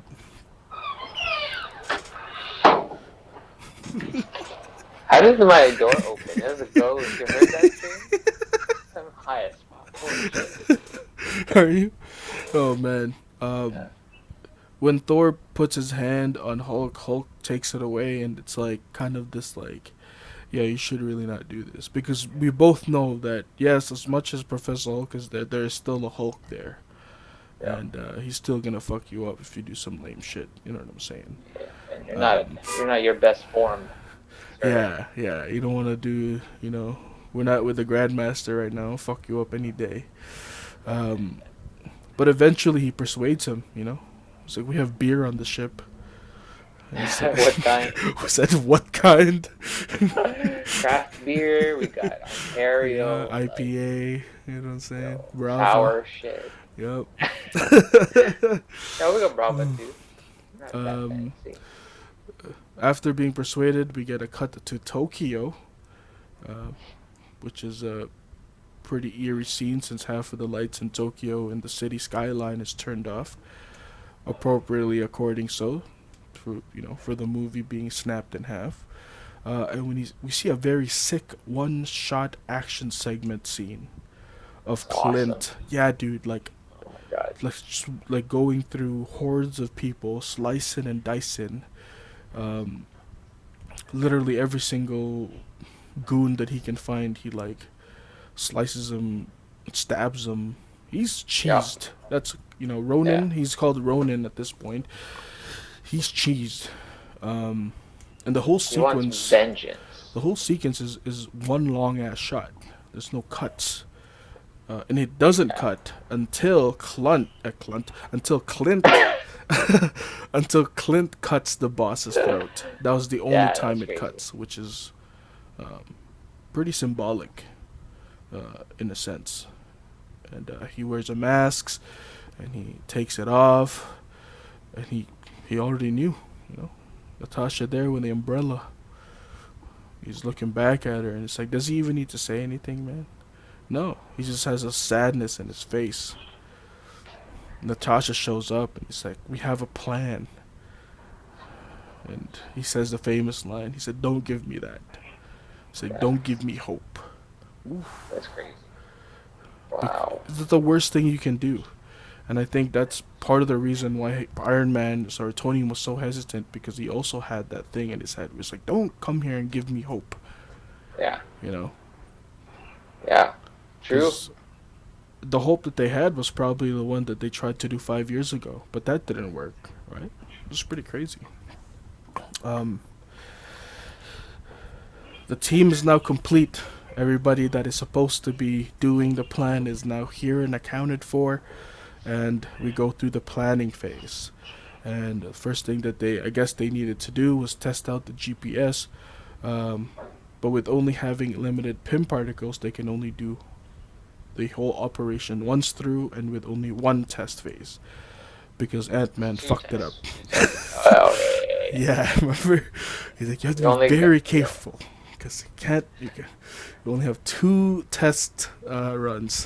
Whoa! Okay, 1 test run. What a clutch. What a clutch. Facts. That's fine. No one can blame him. It was his, Yeah, he was nervous, man. I'm sure that, this plan wasn't 100%, thought out. So he was just making sure. Yeah. Clint volunteers to do the test run. And Hulk explains the time traveling to Scott and Rhodey, who wants to kill baby Thanos. which was With the yeah, with the bad. First of all, that's horrible. It's Thanos. That's I. dude, that's like a whole Hitler like thing, Yeah, like the Hitler discussion. Would pretty you go much. back in time and kill Yeah. baby Hitler? Of course, why What do not? you? What is your answer to that? By the way, Of somebody course, when you ask that question, or what do you of think course. happens if you go back in time and kill Hitler? Do you think you save the world or like save the Jewish people? Well, there will be other. Well, yeah, you'll save the Jewish people for sure. It's not like you know. I don't know. I don't know the future. Yeah. In my opinion, But people be like, yeah, you go back and kill Hitler and then you'll be a hero. No, honestly, if I went back and killed Hitler, I think the Jewish people would have been killed by Mussolini. Like, there's always gonna be oh, word. another Say evil word. there. You know what That's I true. mean? Like Mussolini Yeah. was also there. Yeah. Like he wanted the same. I'm just saying that sometimes you can't stop it. Or That's true. if Rhodey kills Thanos, he becomes the next Thanos. He becomes Oh, that'd be crazy. power hungry. You never know. Crazy. Throw it in Um, the fire, Frodo. And he goes, no. Call him Mr. Frodo. Mr. Frodo. Who are you? His bodyguard? I'm his gardener. Let's go, Samwise. Potatoes. Boil them. Boil them, mash them. Was he gonna roast them? Stick him in a stew. Oh man. Anyways, yeah, Clint Classic. volunteers, and Clint goes back into the past, into his barn. He stumbles into the front porch of his uh, ranch house, farmhouse, and sees the glove, the baseball glove, the same baseball glove his son was using to play catch, with his sister the day that they disappeared. And he got a little confirmation by hearing their voices, but yes, to him that was confirm enough. They just need to convert and not drop the combo. You know what I'm saying? He's like, I know what the combo is. Yeah, I drop it now. yeah, exactly. Um, Clint comes back from a successful trip from the past, and now the whole team is motivated. And now they have to find specific coordinates in time to ensure an effective way to retrieve the stones with using the least amount of PIM particles, since they only have enough to go around an operation once. Um, Brainstorming session to recall every encounter they had with the stones, except for Scott, who's never actually. No idea. Yeah. Can you actually imagine being Scott? Because you did Ant-Man 1 and 2, and then all of a sudden, like, the world is at Earth. The world has, like, perished, half of it. You get out of the quantum tunnel. That's crazy. Yeah. He actually doesn't know how serious things are. Exactly. That goes to even a symbolic way of him being an ant compared to the problems of the Avengers. If he's literally in his own small world compared Right. to the bigger picture of what's happening. You know what I mean? And it's also hilarious because, of course, Scott. All Scott really wanted was to chill with his daughter, be with Hope. You know what I mean? Like, these are the things that even in Ant-Man 2, all the things happening with Michelle Pfeiffer and all that shit, he doesn't care, dude. I gotta go back. Yeah. He's just there to help. Yeah, it's like, oh, this is nice, but then, like, I gotta go and, like, take, It's like, oh yeah, I got like a thing capture. with Luis's company. You know what I mean? Like, Scott, don't you? This is life and death. Yeah, but I got a meeting. You know what I mean?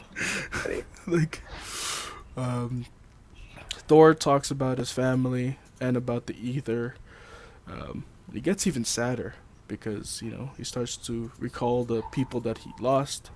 Jane Foster that broke up with him. His dad dying, his mom dying, his brother dying. Yeah. And he also tells us that Ether was at one point at Asgard, which becomes one of their places that they travel back to. Rocket tells them the Power Stone is at Morax, that's where Quill said he found it. Nebula informs them of Boromir, but doesn't really know in detail the process of retrieving it. She just knows that that's where the Soul Stone was.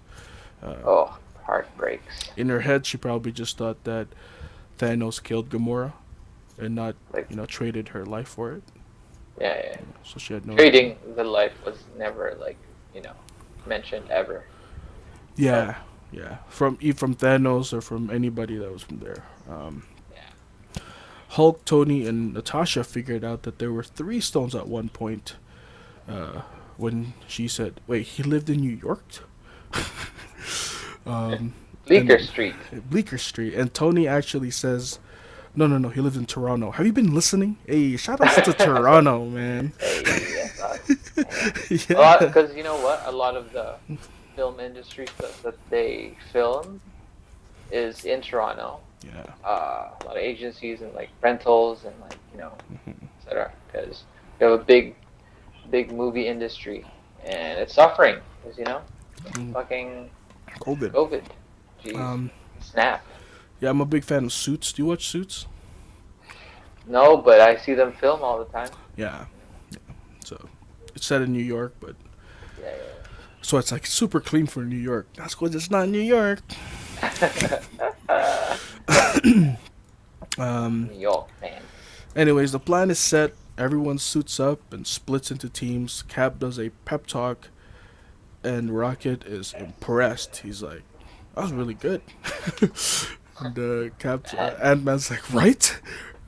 That was their pep talk from Civil War when he talked about going against the law and stuff. And I guess Ant Man was there to hear it as well. Um, the team puts their hands together in a circle into fists, symbolizing Stark's old arc reactor design.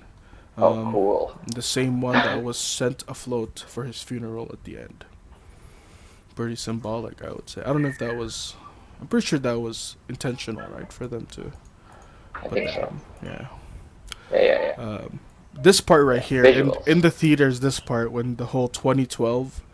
Oh my god, dude, I can't I can't get that moment out of my head when the like the title came up. Yeah, It yeah, was yeah, like 2012 yeah, New yeah, York. yeah. And People just screamed. yeah, dude. I remember me saying, "Are you kidding me?" Like, wow, they're actually going to. This is happening. You Yeah, know what I mean? It yeah, was a blast of nostalgia and like yeah, excitement too, because it's like for the current Avengers to be sneaking around the past Avengers was just a sight to behold. Um, yeah, and Hulk splits up. So he tries to go for the Time Stone, what where he yeah. thought was the sanctum of Doctor Strange, but we learn that the Ancient One is there, and we're several years too early. You know, Yeah. in 2012, Doctor Strange was still a surgeon Sir John. Yeah, in the hospital and has not yet become Sorcerer Supreme. So the Time yes, Stone is still with the Ancient One, um, and it's crazy. You see the contrast between Professor Hulk and Banner. You know, Professor Hulk's like, "Well, sorry, I gotta take that thing." He just goes for it.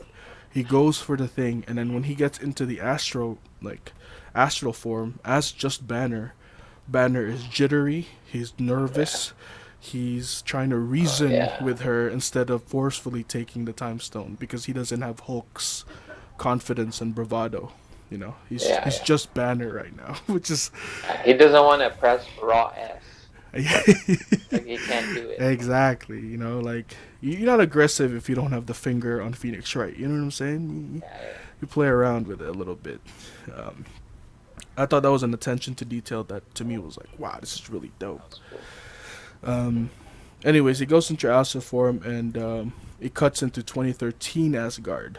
It's a sort of a semi excited moment for me as well because felt like the Dark World was definitely the uh, the black sheep of the Thor family in terms of like tone and just movie like feedback and vibe of it all. It was very different from the rest.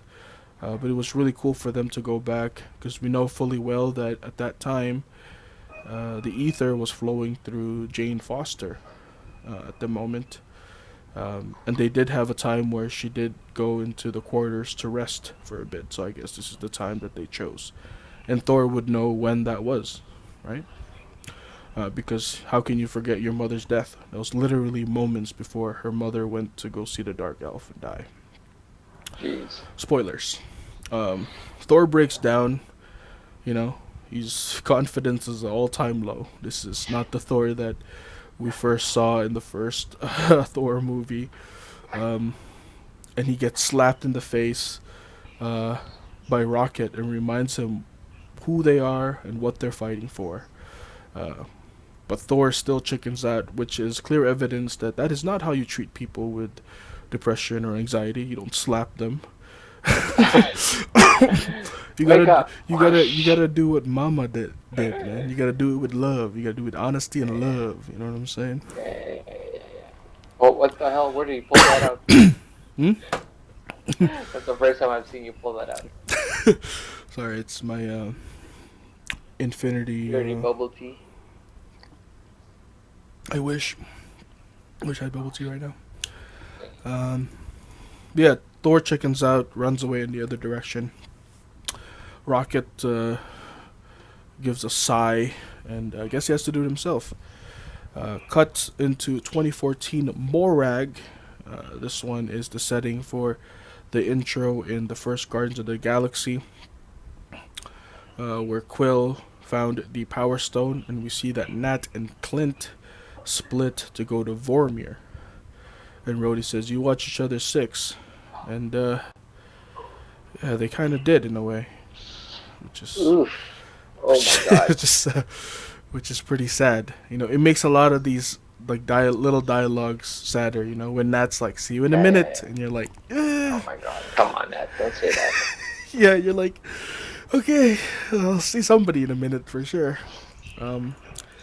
We learned from Nebula that Thanos at that time in 2014 was also looking for the Infinity Stones, and that they have to be careful with not, causing too much attention in space or whatever.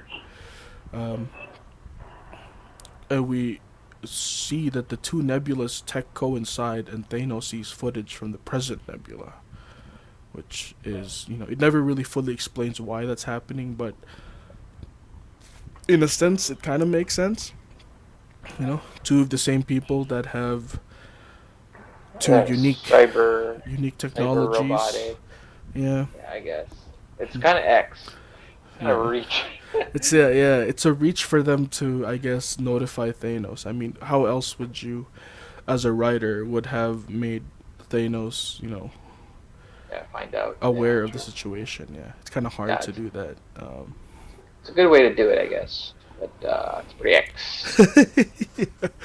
Yeah, it's pretty X. He's like, ah, and that's what it is right there. Just reveals it like, Yeah. we're gonna kill Thanos. Ha ha ha. Like, That's the plan, right, guys? Dun, dun, dun, dun, dun, dun, dun, dun, dun, dun, dun. They're in a fountain. Yeah, exactly. Not on you. Back in 2012 Avengers, we learned that this is how Hydra got hold of the Soul Stone, because Romley's team took the Soul Stone, or the Scepter, away. Because or the Mind Stone. Mind Stone, sorry, yeah, Mind Stone. Yeah. They confiscated the staff, but not the cube, since they didn't know that was a stone yet, which is pretty crazy. So now it makes sense how they got a hold of it, why they had it in the first place, for the twins to be used in Sokovia. Scott bends over and says, "Flick me." Kind of a sexual innuendo. So Why? Because funny. he was saying "fuck me." Because he's bending over. Yes, and same sexual. You're not. Sorry, you're not what? They're not fooling anyone. Come on, Disney. You know what you meant. The same sexual innuendo is said when he's had to disable Tony's reactor. He says, "I'm going inside you." which Yeah. is another innuendo. I'm pulling your. I'm Yeah, pulling your something. yeah, I'm pulling you off, something like that. Oh my god, pulled you off. Damn it! I pulled you off. Oh my Oh god. my god. Um, Very yeah, nice. Tony uses his flicking skills from his time with Nebula and escapes like how he fell in the first Avengers from being thrown off by Loki, except this time he's not scared, he's confident. It's a little different from last time, you know. Um, Cap goes into an elevator, and once again, the scene from Winter Soldier is being replicated once more with Rumley and what's his name again? The fucking bald guy, Sitwell, Oh, Agent right? Sitwell. Yeah, Yeah. Agent Sitwell. Yeah. Um, and he's like, I got point on the scepter. He's like, I don't think. Oh, he's on point. He's dashing. Yeah. And he's like, Rumley's like, oh no, sorry. Sitwell's like, I don't think we can do that, Cap. I think we have to call that in. He said, trust me. And he whispers into the ears, Hail Hydra. But everyone heard it. Yeah, it was a very bad whisper because he wanted to make sure everyone heard it. And yeah, he pretty much, that was spoiler alert, man. Cap just came in with spoilers and just like, So funny. it's just Yeah. hilarious. Rumlo's face was just like, oh, how did we? All right. So, he's in our team. Okay, I guess I don't have to fuck him up. Like the Maybe. yogurt girl or the kombucha girl. It's like, huh? Oh yeah, yeah. Do I Yeah. like this? I guess I do. Maybe in that universe, Rumley becomes good. I don't know. Oh yeah. Oh, it's like you were gonna say he becomes the kombucha girl. That too, yeah. Yeah, maybe. And it's nice because it's like Cap knows that he's been in this situation before, that he can take them on. But just because you can doesn't mean you should. It's just another soldier's way to avoid conflict might be better than causing casualty, you know? Yeah. And Yeah. he walked away with the staff, espionage style, you know? God, like- Natasha would have been proud. That's pretty much what it is. And he also fights himself, which is God, like. a little fan service moment, and he's like, I got eyes on Loki. And I love that line. He's so confident saying it too. And that's so 2012 Yeah. Cap. Yeah. Because he's Have still eyes on Loki. he's still like by the books, and he's still like so tunnel visioned about the mission, and it Shield makes is a good sense. guy, It makes sense why he would mistake him as Loki, because we did see Loki mocking him up in the tower, you know. True. So he's like, oh, this guy True. changes into me. This has to be Loki. He has the staff. So he fights himself, which is a pretty epic fight. And Tony and Scott, on the other hand, on the bottom, they mess up real hard. They didn't see Hulk coming out from the doorway. Let's He smash celebrates him out. early. What are What you standing up for? That's how he's standing up. that was Like, I'm gonna go get a slice at the corner, and you're like, Yep, that's Wolf Crone right there. Tony was being Wolf Crone right there. oh my god. But it's also Ricky. funny because Loki gets away with a stone. He picks it up, and that's the same Loki that we're going to be seeing in the Disney Plus show. So That's very for anyone that's looking forward to that, that's not the nice brotherly Loki that we know from Infinity War. This is still the jackass, jealous, power-hungry Loki that we knew from the Avengers. the non-Ragnarok. Yeah. Pretty much the non-Ragnarok. Yeah. Loki. He didn't go through that. I don't think he's ever going to go through that. Banner, cut back to Banner being in his astral form. He explains to the Ancient One about, we're just going to borrow the stone, baby. You know what I'm saying? We're going to fix the timeline, don't worry. We're just trying to fix our own. But she's still like, nah, I don't know, but it's kind of sus still. You know what I'm saying? She has no confidence. She's like, now if I can bet on you. Yeah, facts. And then he's like, you gotta bet on yourself, homie. And he's like, I don't know why Strange gave him the stone. And she's like, hold up, wait. Hold up, wait. He asked for who to play in LA? Ooh. That's what happened. That's legit what happened. Yeah, You yeah, know? yeah. He mentioned that Strange willingly gave Thanos the stone and to the Ancient One. That's a bad move. You know what I'm saying? That's I Yeah. don't know. I don't know if that's good. That's Like, like why would he do that? yeah. That's like he had Phoenix as anchor, but he willingly spent meter. Hmm. Why That's would he do that? It's a strange choice. Unless. unless and she's like open it up. Yeah. Open up the stone, Yep. and she gives it to him. Um, which also makes sense is because it's like if if Strange knew the only outcome of them winning, he had to know that him giving the stone willingly was part of it, and that's why he did it. And I think Yeah. that's what she was trying to do. But she had no idea, and so did Strange, really, because he can't see past his own death. Yeah. He only That had was one. crazy. He only had one reality where he came back, and he did not know what had to be done for that to win. So it's like betting on yourself, and at the same time, being Still confident rolling. about being a Yeah. sorcerer supreme. It's crazy, man. It's crazy, stream.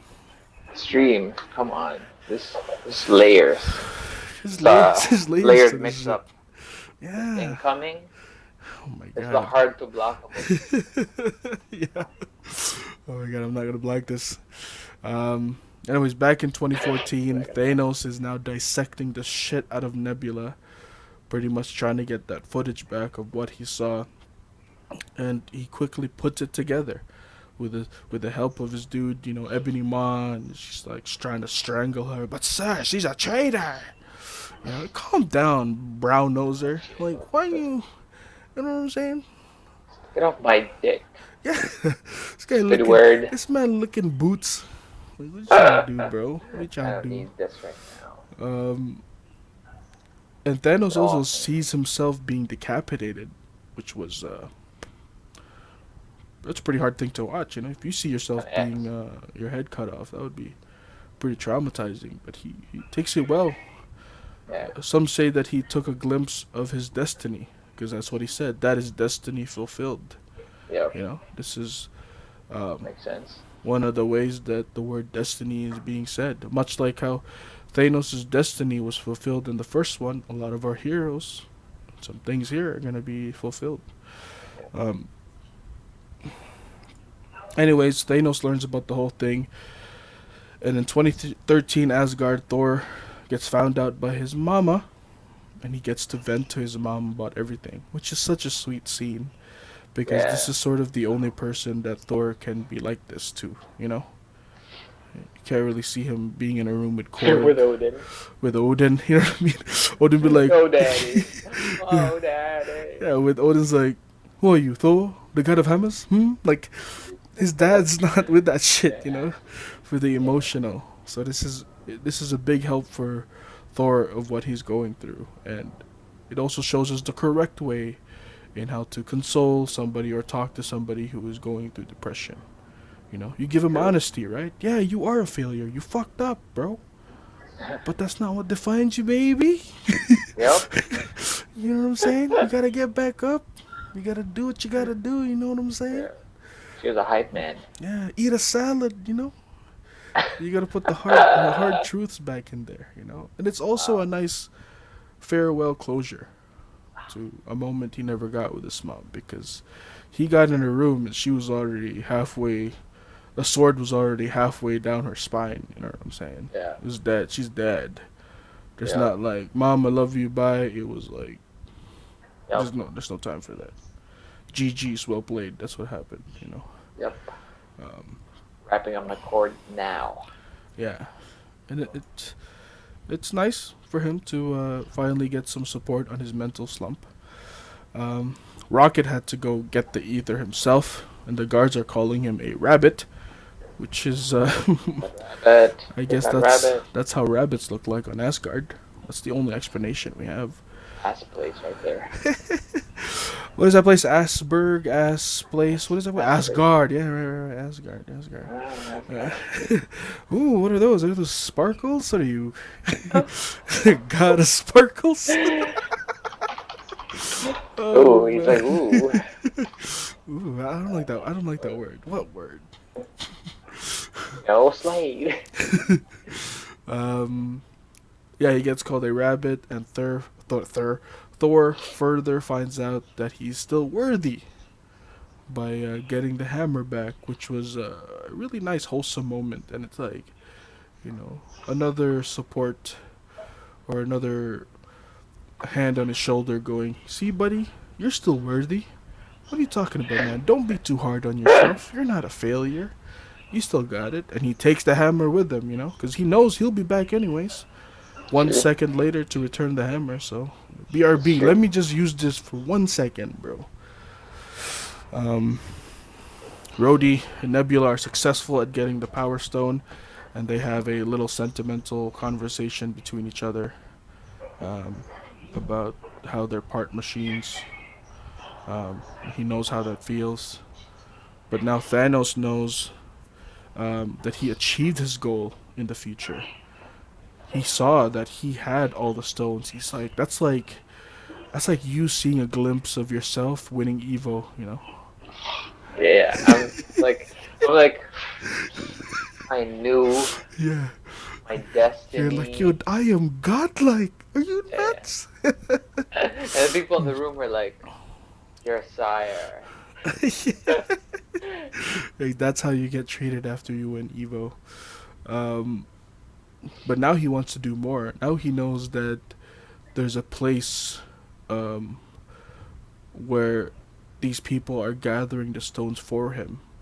Why would he still try to go for them each when he can just wait till they get all of them and crash the Genius. party? Genius, man. Yeah. You know what I'm saying? Let them do the hard work. Yeah, let the pigs find the truffles. We'll dig it out ourselves. You know what I'm saying? Whoa. Uh, Whoa. yeah. Um, he locates Modern Nebula, who couldn't make it back to the ship. Um, and she tries to warn the team. She goes into the little walkie-talkie. It says, Clint, uh,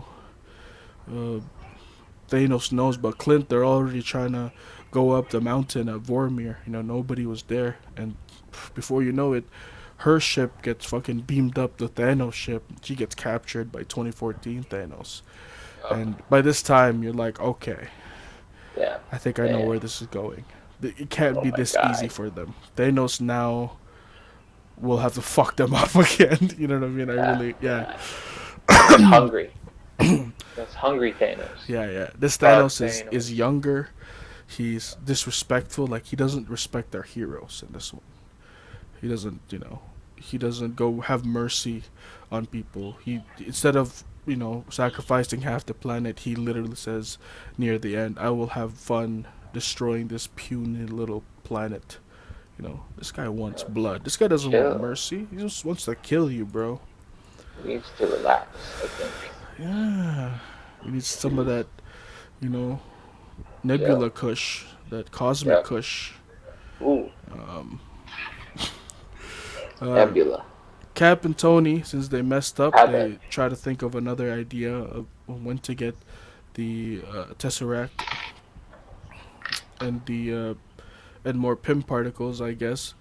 Um and this is a risk that could possibly be a one-way trip, but Tony is confident enough that he knows the date of when this is possible, and he gives him weeks before his birth, fully knowing since he went through his dad's archives in the second Iron Man movie, um, knowing that his dad was working on the Tesseract right before his birth, and so that means that it had to be in the facility, which is he's right.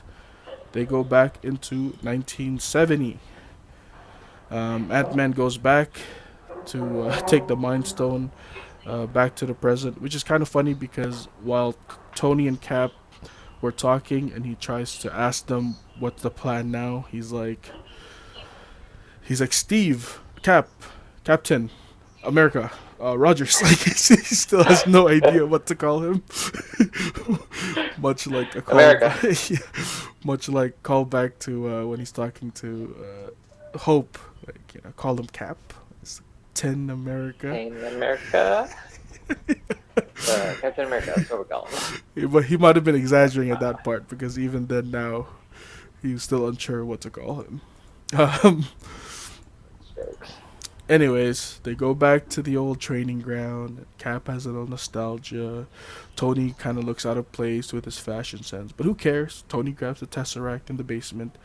But, oops. Of course, he's gonna bump into his old man looking for Arnhem Zola. It's nice, you know? He has no idea that's his son from the future. He introduces himself as Howard Potts. He gets the line, hey, shake it, don't pull it, because he was so nervous about shaking his dad's hand. And, yeah, he uses this tactic later on with Thanos, you know? In Infinity Oh War. shit. Yeah, Infinity War, he tried to pull the glove. His dad's like, don't pull it, just shake it. And this time he shook it, just transferring the stones into his glove. Shoutouts to Papa Stark, man. This guy gave him some Wow. tactics, dude. Some new tech. This guy was coaching him from the side. He said, Oh, yo, you he's like gotta. Steve Kerr. Yeah. He's like. He looks like him too. He's like, he's like Filipino champ to Justin Wong in the grand finals, right?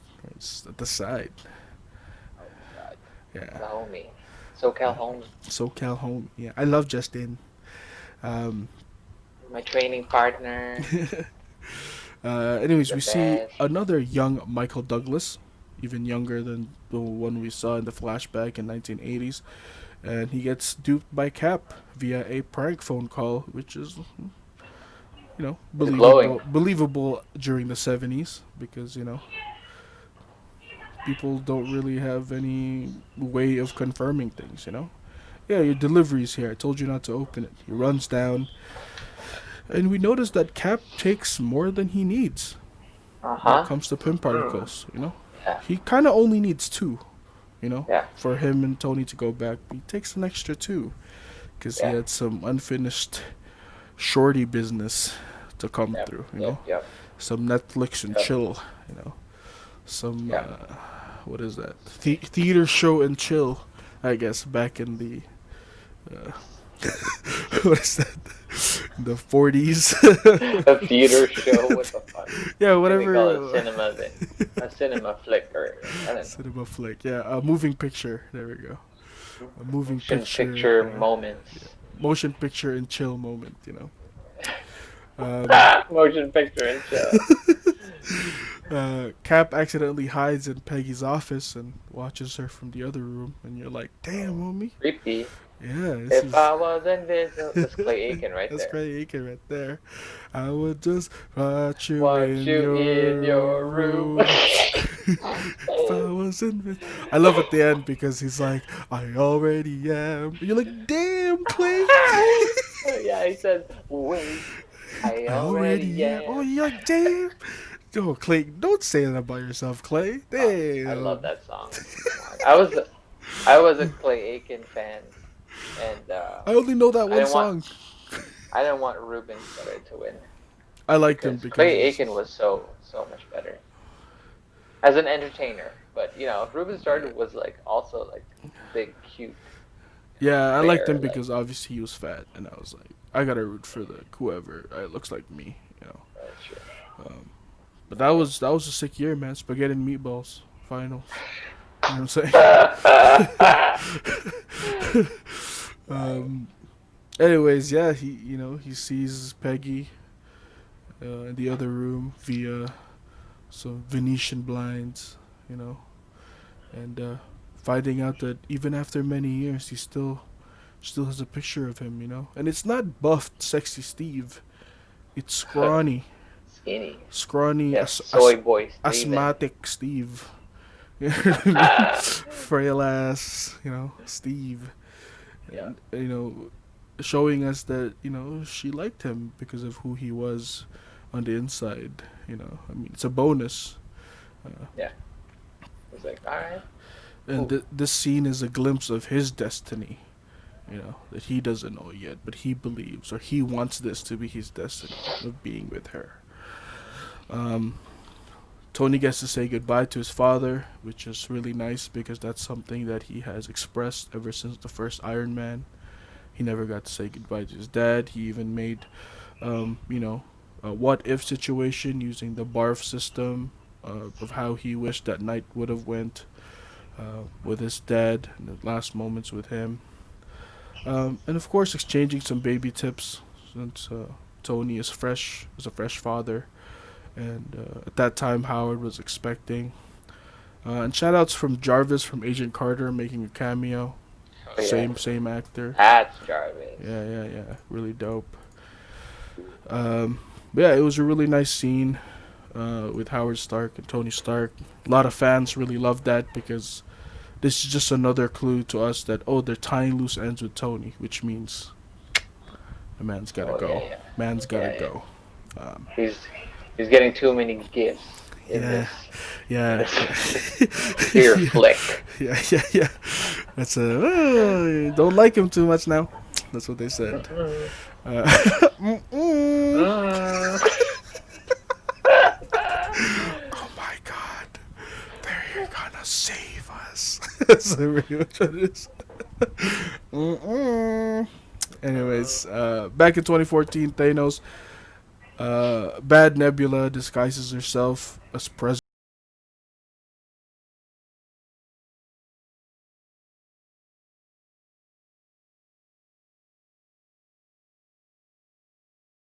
Facts, dude. Yeah. Uh, it's planned to infiltrate the future. Uh, Meanwhile, Nat and Clint Sure. make it to Vormir, and I think this was like dreading point because it's Yeah, like, yeah. Come on, like nobody warned you guys. Like you guys are too happy. yeah, dude. This reminds me of Budapest. This is a long way from Yeah, Budapest, yeah. and it's At like, least they got to share that nice like joyride. and it's funny because watching this movie for the first time and then them being assigned to Vormir, even when they're first going there, I kind of ignored the part that they had to sacrifice Gamora up until they see Red Skull and it reminded me, and I'm like, oh shit, Yeah. we're gonna have to decide. Like Oh. they're gonna have to decide, and this is insane, you know. Once again, he's back, Red Skull, spewing the same old bullshit, creeping on their Facebook, you know, son, son of Edith, and he's like, all Work right. that work that end bridge. Yeah, he analyzed them like Modoc, you know what I'm saying? You owe Rogers $85 late fee, and you're like, how the fuck you know that? I'm with Bell now. Tell them they'll never get it.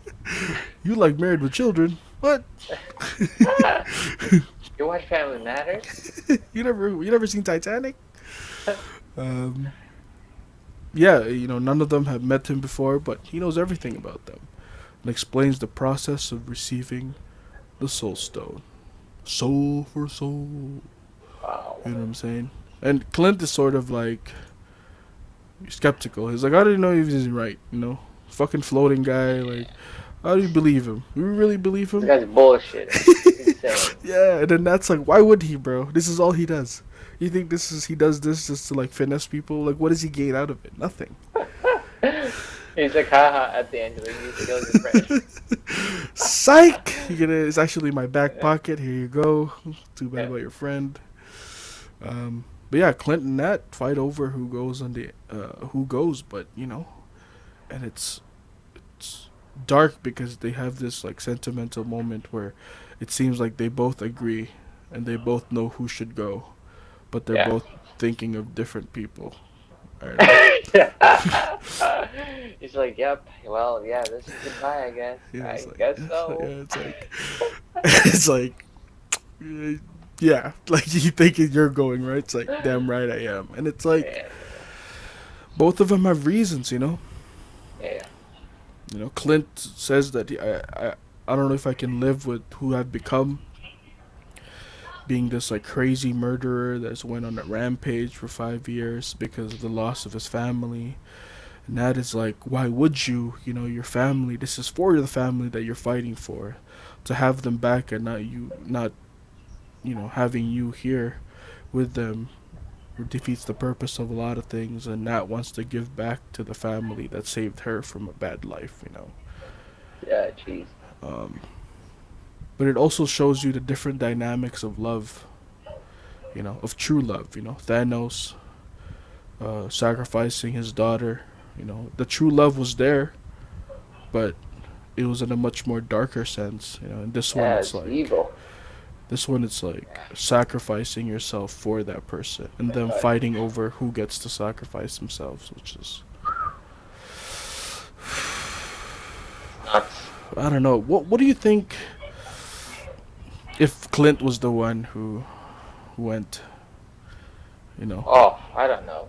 Like, Laura and the kids would come back, and then she would have to find a husband for all those kids. I love how that's like, just yeah. I mean, like, shout outs to women, you can do a lot, but like, how many kids? 4 kids? That Three will three kids, yeah, 3 kids. that will destroy a person. A single parent, 4 kids. Fuck, it's a lot of work. Yeah. Yeah. Yeah. Still doable, but you don't wish that on people. So that's why Nat was like, it's gotta be me. It's gotta be me. All that I do. Oh, Not man. enough for you. Yeah. Don't So wanna she knew. lose it, but I'm not But I'm trying. not lying. Yeah, it's true. I think Natasha was the better choice, and as sad as it is, they had to pick one, man.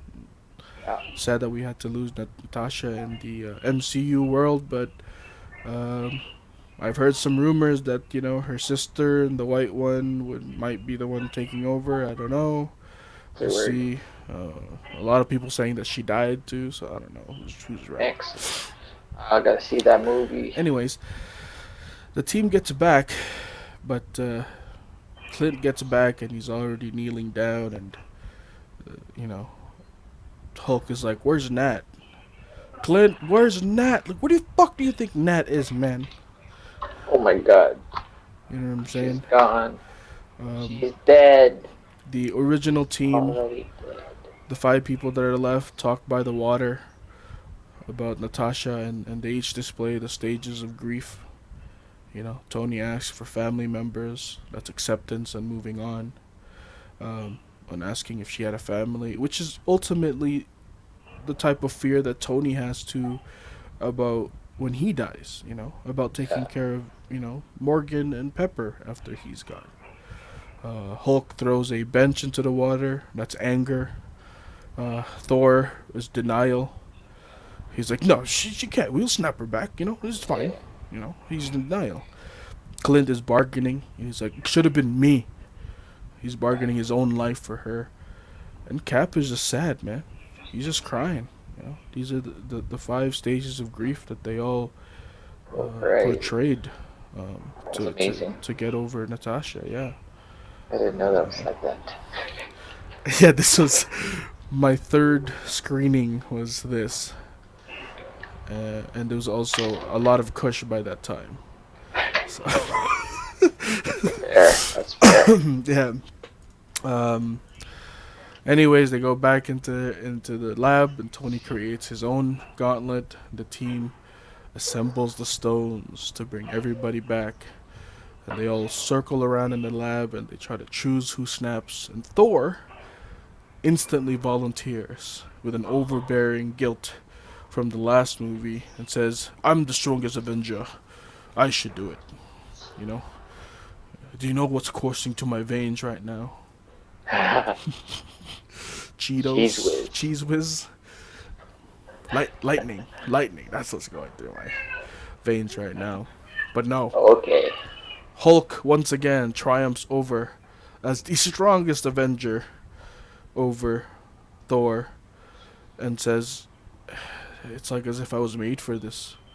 In a sense, he is. He's made from gamma radiation.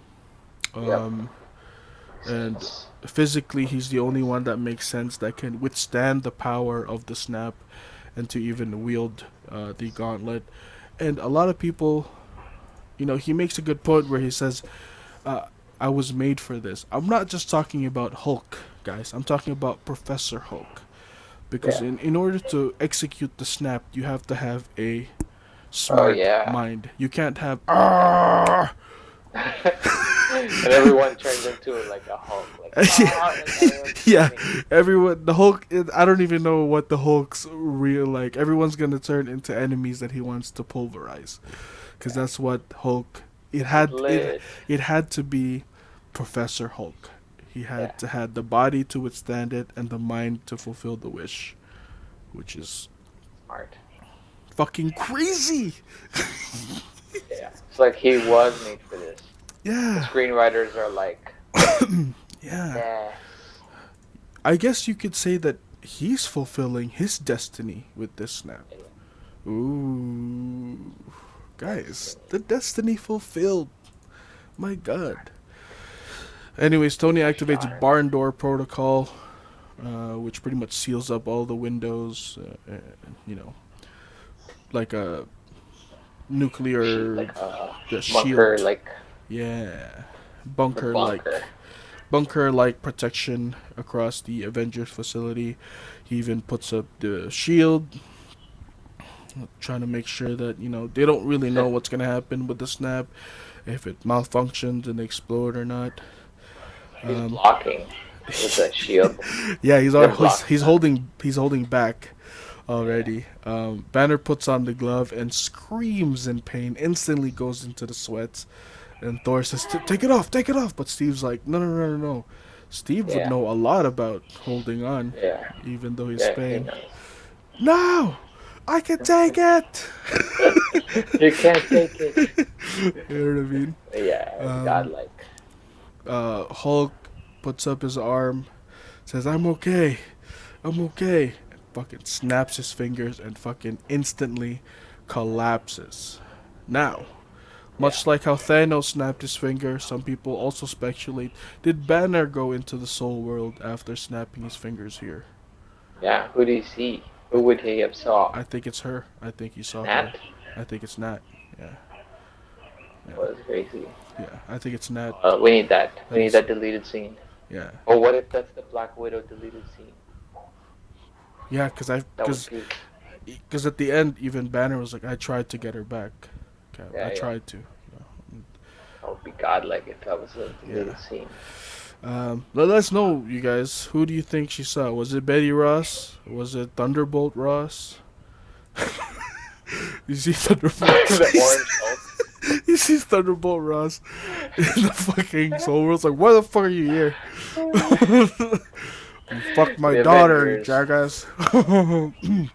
have operated without supervision. Oh man, yeah, it's funny. They're in the Soul World, and then fucking Thunderbolt Ross puts down the Accords. You have to sign this. Like, are you kidding me? We're in the Soul World, bro. Oh man. That would be crazy. The birds are the first hint of life coming back, which is also the first hint of life disappearing in the beginning of the movie. In the movie, instantly shadowed by the 2014 Thanos ship attack, missile Yeah. straight into Scott Lang, which he survived Yeah. via See quick. on slow motion? Yep, quick Yeah. reflexes there, man. That's He had a finger on the button. yeah, yeah, yeah. He He said, was ready. He X mashed. Factor. Yeah, he mashed the shit out of that right there. Um, the whole facility just turns into fucking flatten it. Decimated. Yeah, Yeah. buildings all done. The team is under the rubble and they're all split apart. Rhodey yells "Canopy, canopy, canopy," which is the emergency eject call for fighter pilots. You say it 3 times for an emergency, and then the Jeez. seat flies off, which is, I guess, fitting because he used to be in the Air Force. Hulk holds up a foundation, which is pretty X, and this is a scene taken from the comics. Which is pretty dope. And, Ant-Man wakes up being small and he tries to find a way to help. Uh, Nebula convinces an already skeptical Gamora, and this change of heart might be the reason why she wasn't snapped away. The Mm, fact that she already set on going against Thanos before the fight started means that she wasn't part of Thanos' army, hence, she wasn't snapped away. right. Although it's unsure whether she went back into her universe or she stayed in this one, just went back to space. We don't know that. True.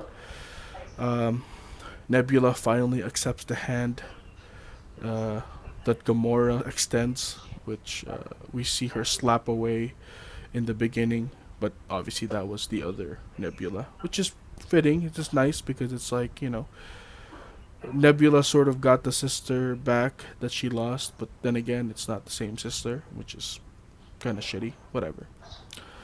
It's a cooler one. Yeah, yeah, this is a cooler one, man. She's like, Yeah, way cooler. she's not, Performed. she's not emo. She's not. There's no teenage angst. She just wants to be She friends. over it now. Yeah, exactly. She's over it now. Over Um, herself. Over it. Cap, Tony, and Thor confront a waiting Thanos just sitting there. Classic nod to the Infinity Gauntlet comic line that happened in the same way. Those three also faced off with Thanos by themselves for a little bit, which is this is complete fan service for the guys that love comic books. Shoutouts to you comic nerds God out bless. there. Um, if it wasn't your support for the never-ending comics in the past, we never would have gotten these movies. So shoutouts Yeah. to your OGs. obsessive, compulsive ways of buying every single issue out there. You made this Yeah. happen. You made this happen. That's all you. Um, You're on top of the world. You're on top of the world. I'm on top of the world. Um, young Thanos' goal is no longer halving the universe, and that's to destroy and reset with a new one. That's pretty much his new goal now. I'm just gonna destroy everything and make a new Yeah, set of X. living people, which is a little Like X. Yeah, so dark. yeah. Like He's I don't like this one anymore. he's calling this universe ungrateful of life, which is pretty crazy. Hence, he's now Damn. he's now an unreasonable god compared to his reasonable god, or at least his way of being reasonable in Infinity War. Clint escapes from the sewer monsters with a sick action scenes of him Yeah. slicing and dicing and using the rope. Um, and he gets into a middle of the fight against two Nebulas and Gamora, which is kind of funny because he's like, "Hey, I know you." Wrong. That's the wrong Gamora. You just gave her the gauntlet. But present Nebula kills her past self after Gamora failed to change her mind. I mean, she was about to kill Gamora, and Yeah. Nebula's Good like, reflexes. Nebula's like, not again. I already lost the other Gamora. You're not gonna fuck this one up. You know Yeah. what I'm saying? Even if I have to kill myself. I think she knew that like her past self at the time would be that stubborn, and that's why she was ready on the trigger. And it's true. You know? 2014 Nebula was a very different Yeah. mind, like a minded Nebula. She was still Young blood. very exactly young bloods, man. Presidential. Dun, dun, dun, dun, dun, dun, dun. Um, back in the battle, the three Avengers are getting bodied, but they're still even using some old moves like the lightning supercharged attack from the first Avenger. Now with Tony having a full receiving end on his back that just looks like That's some X. X-looking generator, X right? Dodge dude. Yeah, Like dude. 5 years of tech of like, not seeing that. Yep. Or Like, maybe he already had it, but still, it's like, ugh. yeah, that's pretty X. Um, Thanos tries to drive the axe into Thor. The roles are now reversed from Infinity War, which is pretty crazy. But the moment that I think was probably the most epic thing that made the theater scream was when Cap wields Mjolnir. Yeah. You see it thrown, and then it comes back to him. What was your? Do you remember the words that you said? I said, I don't fucking believe it. And I remember now because Ion was beside me, and then there was a teenager. She was like with a group of friends. She's like a small teenager, and I'm like tall nerd. I don't fucking believe it. Oh man, People were screaming, dude. dude, That was nuts. I fully yelled at this point. Let's fucking go. This was this was me saying, let's fucking go. And as we should have, because this was such an epic scene of Cap holding Mjolnir on one hand and the shield on the other, and he went off, dude. He prophesized the Red Skull's words. The quote. You have to quote Red Skull again. Yeah. Yeah. You What could are- have the power of the gods. Yup. He did. Like, don't worry, I will. Yeah. Said DW. I will. Yeah. You know what I'm saying? He does a dope combo sequence, bro. He goes off on Thanos. You know what I mean? He even hits the shield off his head to the back, and he hits it with a hammer to create that sound wave thing, like Yeah. his and Thor's combo in fucking Age of Ultron. So He godlike. summons the lightning from Yeah. the like. He did it all. He did Mighty Smash. He did Mighty Thunder. He didn't do Mjolnir's might. Like, He Tiger didn't. Yeah, he Nation didn't there. fly. He didn't fly. He did No, Tiger. okay, if I saw fucking Cap fly, I would Oh, have like lost with it. Yeah. I'd Yeah, have that would lost have been nuts. That would have been nuts. it. Yeah. But still, Cap gets overpowered, man, and Thanos breaks his shield. Fucking mashes, fucking, I don't know what that was. Heavy on him, medium, I don't know. The hit stun was nuts. The block stun was Yeah. nuts. Yeah, dude. God, He let's said, I need to recover. yeah, he broke his shield. Thanos brings out his army. This is army we've seen from before. The weird thing from Infinity War, the fucking Chitauri from the first Avengers with the fucking Yeah. weird flying things. You know what I mean? He's not holding back, man. This is Thanos' full army in effect, and rightfully so, since his ship is so large. Yeah, it's believable. This is who he has in that ship. That's a lot of a mouth to feed. This man. This man's like Yeah. like Marilyn Manson. Sorry, not Marilyn Manson. Do you Charles Manson. think the Filipinos work on those ships and cooking and shit? Yeah, the nurses, they're all Filipinos up there. They got full medical there. Yeah, that's true. Full medical. Like, Yeah. as Get your as visas. Thanos' Ebony Maw is like, I gotta renew my benefits. He get 50% dental. Thanos is like 40%. Damn it, man. Fine. Not until we get these stones, baby. You That will gotta be get eating. stones. Yeah. Or change your teeth. In the snap like that. yeah. Cap gets up as usual, and straps his shield tighter, like a tourniquet. And it's like, he doesn't even need to say, I can do this all day. We already feel it right as he's, like, strapped that shield. Where you're like, yeah, he's not done, bro. He's going to keep fighting till he dies. And it's this point right here where it's like the most epic thing, which is like a slight radio call from Falcon. And you're like, oh shit, it's about to go down. As Kevin Hart said it, it's about to go down. Oh my god, this was so sick. Dude, he says the mighty words, on your left. Yep. And yep, Got him back. got him. You know what I'm saying? I got your back, Cap. Yeah. We'll get your back. I'm gonna tag you. Falcon comes in on his left, Yeah. like before. And who's also in the left? The Black Panther. They're the next ones to Jeez. come out, which is fitting Yeah. because it's kind of repaying Cap, because in Infinity War when they ran together, Cap was on the left of Black Panther. Now it's Black Yeah. Panther's turn to be on the left. Wow. Yeah, too far? Yeah. First two to arrive, they're the super enhanced. Yep. He could You know, run the it fastest. only makes sense. Yeah, it Yeah, makes sense. Everyone makes sense. comes through. Erman's Link, you know. Yeah, Um, it's blue mink. yeah, dude, we got fucking sorcerers, you know. Yep. Maybe Baron Mordo was there, you know. He tried to put his differences aside. I gotta save the world, you know Yeah, what I'm saying? We got yeah, maybe. Hope Van Dyne coming through a small little portal.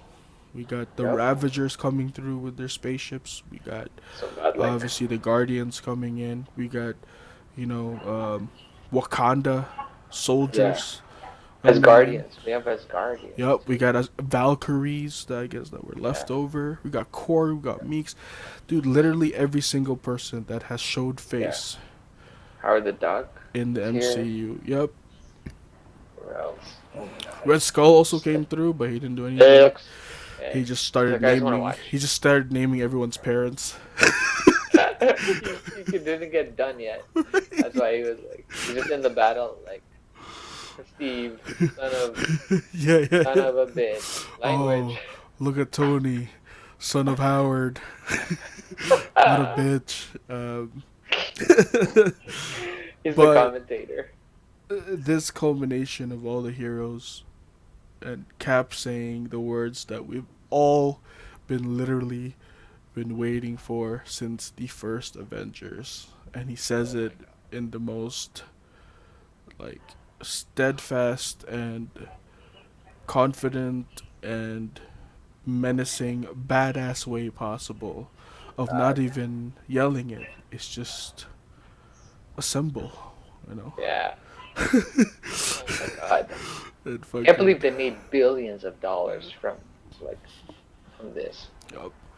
And Billions this was and another billions. time when I also yelled out, "Let's fucking go!"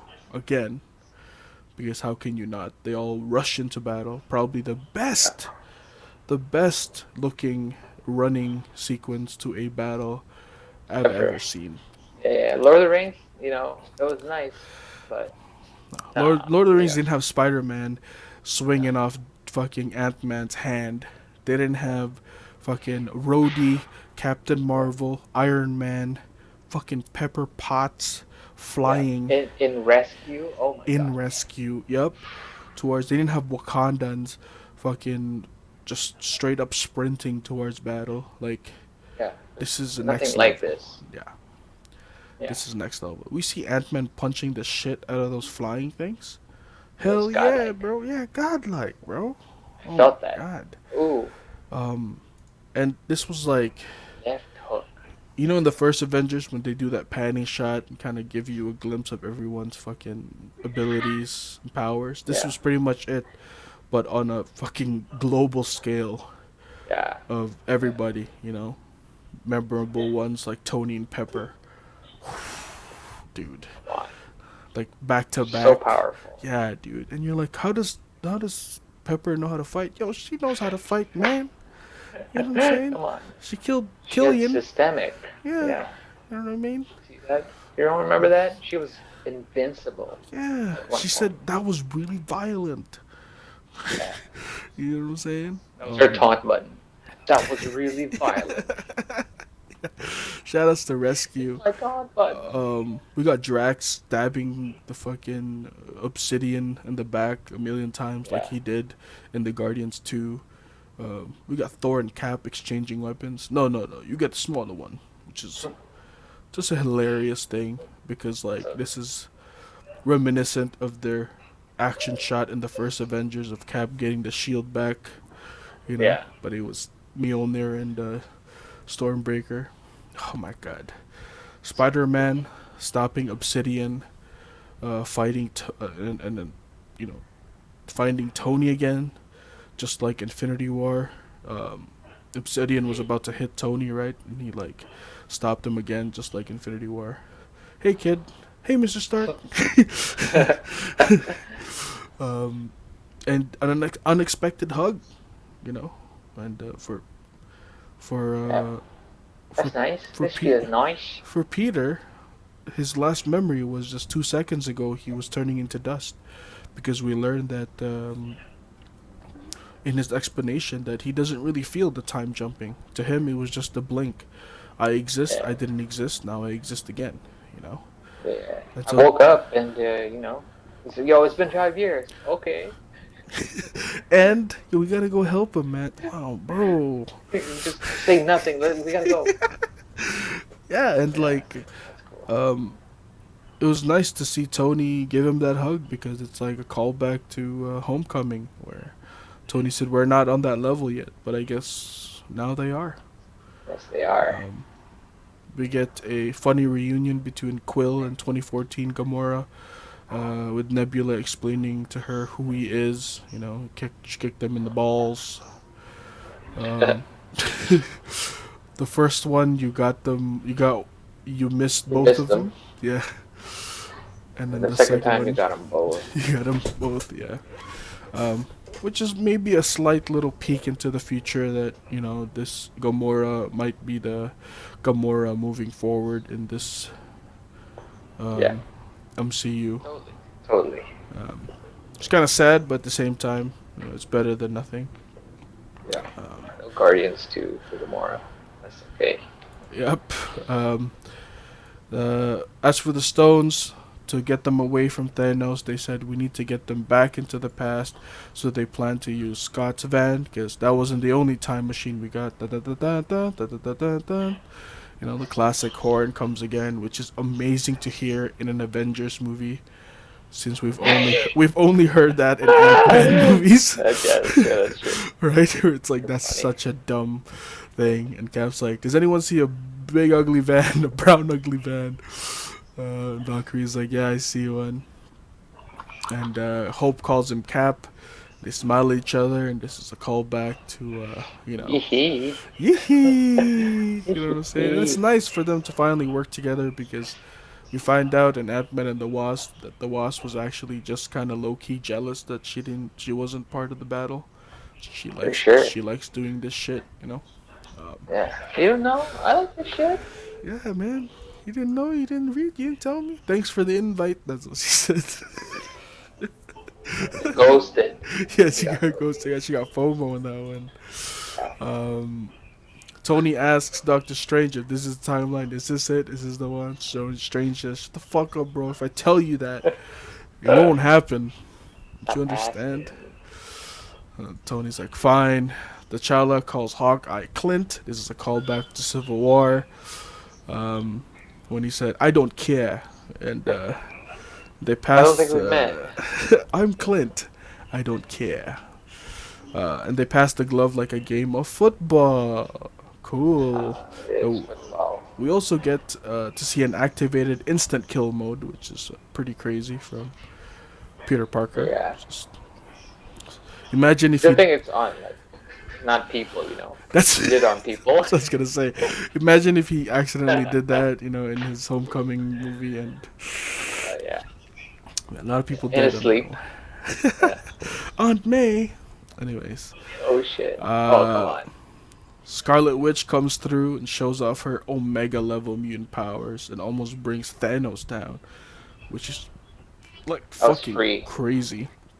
That Dude, was so free. that was Holy free shit. as fuck. She was about to do fucking uh, gravity squeeze on this motherfucker, but he's like, Yo, for real. It was rain, about to. fire, But sire, oh true. just do it.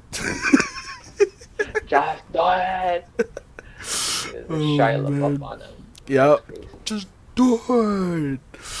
And I don't care. Just do everybody it. everybody just gets bombarded. All the fucking sorcerers are making their circular spells to Yeah. protect themselves. A lot of Thanos' own men are being wiped out, and it kind of levels the battlefield. And then it fucking stops shooting, and it's like, Friday, what are they shooting at? It's like, something just entered the upper atmosphere, sir. It's We already know who Here's that the is. cheat code. Yeah, The yes. Game Shark. It's yeah. This is the up down down left right B A The B contract. select start. Yeah. It's fucking Yeah. 30 lives. Cheat code. Carol Danvers comes in, Captain Marvel, and fucking wipes Yeah. Thanos' ship like she did in her own movie in Captain Marvel, Sweet. which is nice because now we know that she has that ability freely, dude. This girl was just going through it like it was fucking a piece of cheese. She's fucking Yeah, hot knife, like just butter. ridiculous. Um, but with that, the final sequence finally begins. Whew. Oh man. This is a long Um, fucking movie. Holy shit. yeah, dude. Um, Holy shit. I'm dying. then we get the girl power segment. You know, Carol Oh yeah. Danvers has the glove, takes it from Peter Parker. This and the squad kicks some bad guys' asses, protecting the stones. Which is dope to see all of them. Oh, Van Dyne, Gamora, Okoye, Scarlet Witch. You know, and it's sad that The gals. Black Widow wasn't there with them. I know, she would have, like, did some Yeah. Jill Valentine Yep. shit. Yep. Power up. Why was she up there all this time? You know, that's what Okoye said about Captain Marvel when she came down. For sure. Part 2. Part Should two. edit that in. What was she in space all this time? Uh, um, but before Danvers could get into the van, Thanos throws his fucking sword through the tunnel and explodes it. So now there's no other place for them to put the stones. Danvers tries to knock Thanos out, but she gets knocked out by a raw power stone in Oh the yeah. hand, That must have hurt. in the face, dude. Um, Dude. well, Heard him say power stone, like MVCI. that was pretty dope. Oh, You know, we see like Thor getting headbutted and he falls back, and then Carol Danvers gets, and she just keeps staring at him like yeah. badass. That's a badass, Yeah. badass bitch. Give a fuck about, you know. Hot girl summer right there. Work it That's out. Work it out. Captain Marvel. Um, Tony gets a slight confirmation from Strange via a shaky hand. Right? Yep. That's what he said. It's like, what are you doing? Are you doing Bhangra? He's like, no, man. Fucking telling you. Yeah. He's like, it's the rock in the building. Yeah. Who's that girl? Tony goes in for a last fumble with the glove, takes his father's advice of shaking the glove only to transfer the stones over, and the score that plays when Thanos is about to snap is the same one when Tony goes to space in the first Avengers. You know, Oh nuclear wow, warhead. that's a detail. That's crazy. Yeah. Because Tony thought that was a one-way trip for him in Avengers. And I guess, in a sense, this attack for Tony is a one-way trip Yeah, as well. one-way trip. Yeah. He snaps his fingers, nothing. Duped. This man done duped. You know what I'm saying? That was... Yeah. We knew about this lesson from Ant-Man and the Wasp. You know? That's misdirection, right? You misdirect by snapping Oh, your yeah. fingers. You know Yeah. what I mean? And Tony did. He misdirected. That's right. Tony snaps his fingers, saying That's the pretty last. direct, I think. It was a directed. It was directed. Direct hit. Yeah. Tony snaps his fingers, which the whole theater was yelling. That girl at the back. Did you hear that too? The high pitched girl. She's like, ah. Yeah. Oh my god. Poor girl. And he says the final line, the same line that he said in the first Iron Man movie.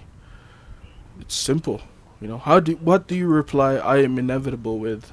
It's only fitting. He replies with, Yeah. well, yeah, too bad, bitch. 'Cause I'm motherfucking Iron Man. Apparently, that was the first draft. See that bitch. I'm motherfucking Kevin Iron Hart. Man. Yeah. With his chest. My mama told me to tell you to mind your motherfucking business, bitch. Oh man. Yep.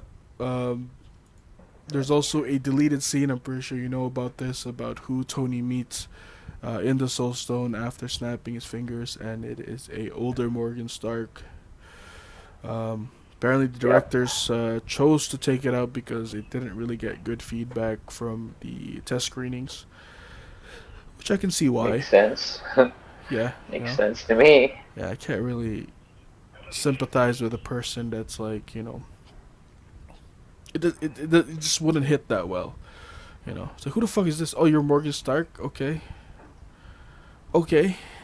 Feel like you we don't know, have any connection to you. Who the fuck are you? yeah, not yet at It's least. not Like, like, we're not gonna look forward to you. maybe when they introduce older Morgan in the future MCU, maybe they can reveal this hidden or deleted scene later on. It would have much more of an impact once we get to know the character at that stage, in my Yeah. opinion. Um, yeah, Yeah, save it, save it. Tony snaps his fingers, and the whole fucking place cheered, kind of ignoring the fact that there's sort of a price to pay with using Come the on. Infinity Nobody Gauntlet. knew? No, but didn't you see what Thanos? What happened to Thanos? What happened to Banner? Think Yeah. that Tony can withstand that? This is just a man. Um, Sadly, Thanos watches as everything turns into dust and sits down the same way he sat down in victory from Infinity War, except this time his head is down low instead of watching the sunset. He's Nice. now in defeat. Um, Tony Stark is fatally wounded. This man is fucked. His suit Yep. is messed up. His face Yep. is messed up. And he The sits medic. down and it's his final moments, and everyone gathers around, pays respects. Spider-Man comes in, starts babbling. Bro, shut the fuck up, Peter. Can't you see he's dying? You know what I'm saying? Move, kid. Pepper comes in, tells them that so you can finally rest. We're gonna be okay. You did it.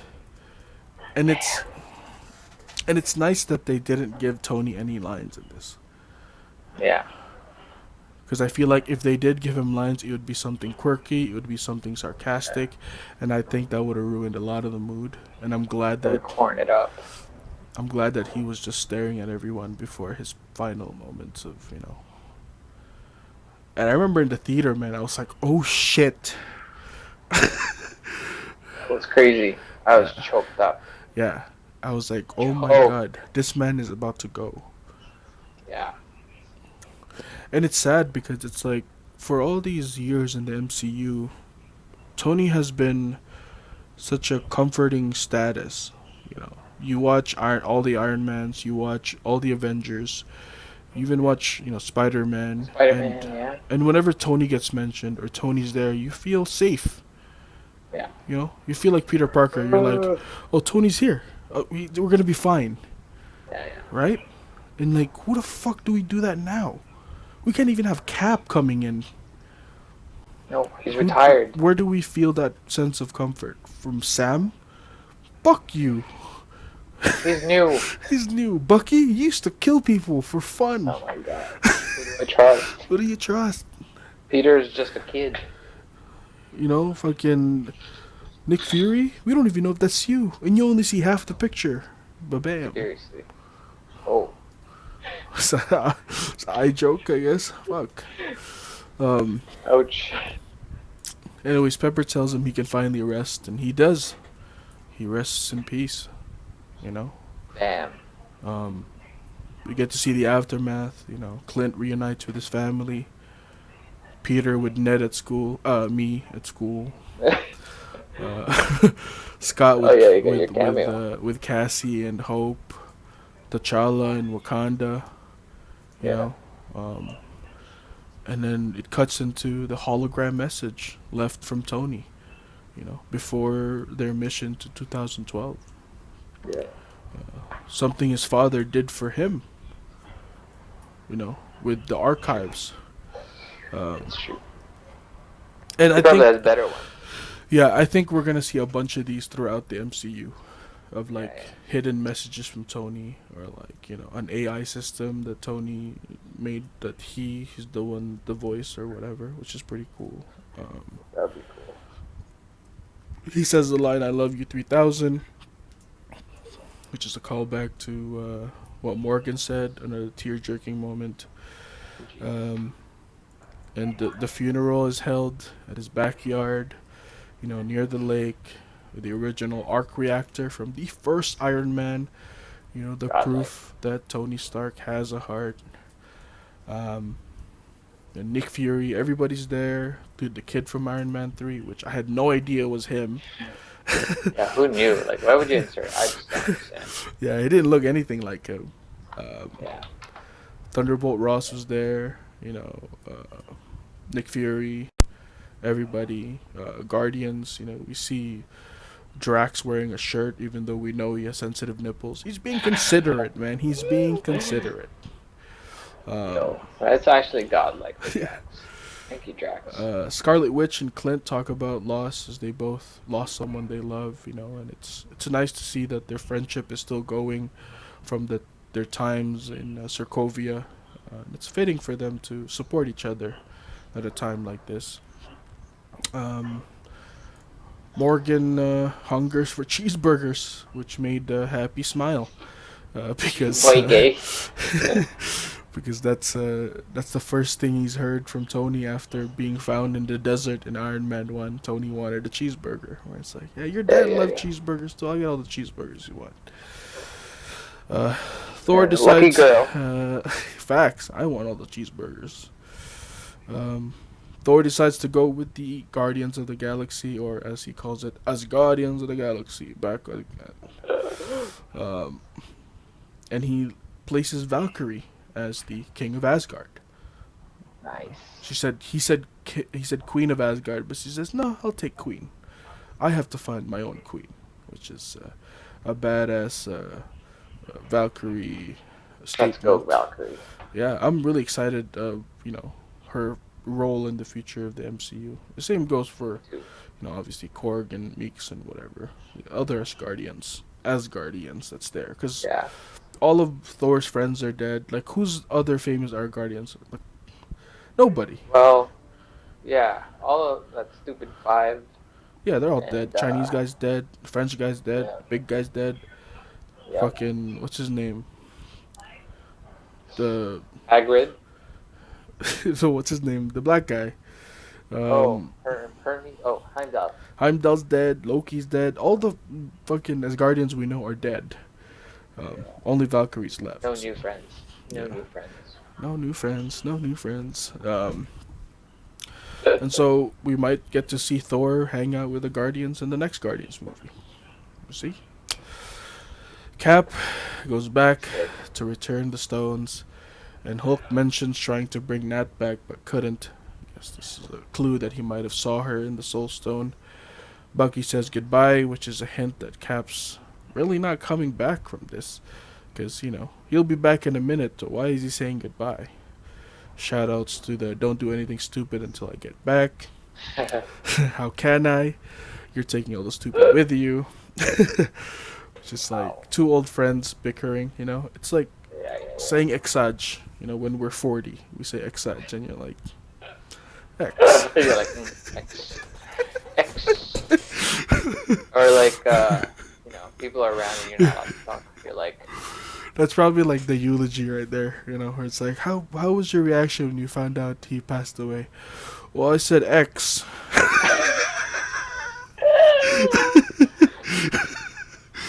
That's pretty X. Yep.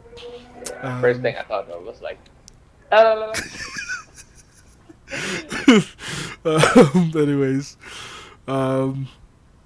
old Steve comes back and gives the shield to Sam to don as the new Captain America. Some people would have preferred Bucky, but honestly, considering his history in regards of working for a Russian Soviet and killing American people, and he also doesn't trust his own mind at the moment, so I don't think that's a good idea. And plus, I'm sure they discussed it beforehand. And Bucky's like, "Nah, I'm good." So you don't want my job, Nah, got good benefits. Nah, he's got a PS4 still. That's what he said. You don't want to buy a bed frame? Nah, No. mattress. He's got the new Final Fantasy. I'm about to have that on right now. Anyways, just give him the shield. It'd be good. Cap's ring is shown. He said, "You want to tell me about her?" I said, "No, Said swag. I don't think so." but she got a wet ass pussy. That's what he said. She got a wop. That's what he said. That's all I could say. So it's a wet ass Peggy right there. Oh my god. I did not see that coming. That Um, hit. the end scene is the date that Cap was super late for. What's wrong, Cap? Nothing. It's just I had a date. He finally fulfilled. Some say this is destiny fulfilled. Once again, Wow. another hero that has fulfilled his destiny. Same thing with Tony Stark. You know, his destiny was not surviving and everyone around him dying. His destiny was him dying and everyone around him surviving. Wow. Fucking crazy. Um, Oh. The stone shows you what you need to see, like the oracle. Yeah. Insane. Yeah. Ending scene's Cap. Secret ending is just the anvil getting hit with a hammer, which is a straight soundbite from the first Iron Man scene of him building a suit in a cave with a box of scraps. And oh my god. Alright, guys, before we finish, I still have a little bit more left of my a little bit far outreaches. This is the Kush Chronicle part right here. Let's see if some of these make sense. Tony survived in space for a long time with only food and no water. This was probably because of this upgraded suit from Iron Man 2, where he can filter his pee into drinkable water. Right? Oh, interesting. Right? When he was drunk, he said, No. Are you peeing right now? No. You can drink it. It's filtering system. You can drink it. Right? Interesting. It's smart. After Tony records the message for Pepper on his helmet, he turns it off, and it foreshadows his passing later, since the helmet also has damage on its right side, much like how Tony's face was also damaged on the right side after snapping. Interesting. You're like, interesting. The Kush is strong in this one. Very interesting. During the title reveal, Avengers theme is missing some bass. This is because only half of the orchestra was used. So that's true. Said that earlier. Scott's storage number where the van was kept in is 616. This is a nod to the universe number, of the current canon Marvel comic line, Earth 616. Pretty cool. Cool, yeah. When Steve visits Natasha in the Avengers base, we see a pair of ballet shoes near the table. This is a hint from her Red Room days, where she was trained as a assassin in a facility disguised as a ballet academy. So, true. I don't know if she was brushing up her ballet skills or her assassinating skills. Well, I don't know. It's like we're just reminiscing. Rocket now wears a red scarf, the same scarf that Quill wears. Pretty cool. Wow. Just to commemorate his lost buddy. When Clint comes back from the testing phase, you can see Scott Lang bringing him orange slices from his experiences from wearing the suit. He knows that it can take a toll on your body, and it's also what he asked for in Civil War.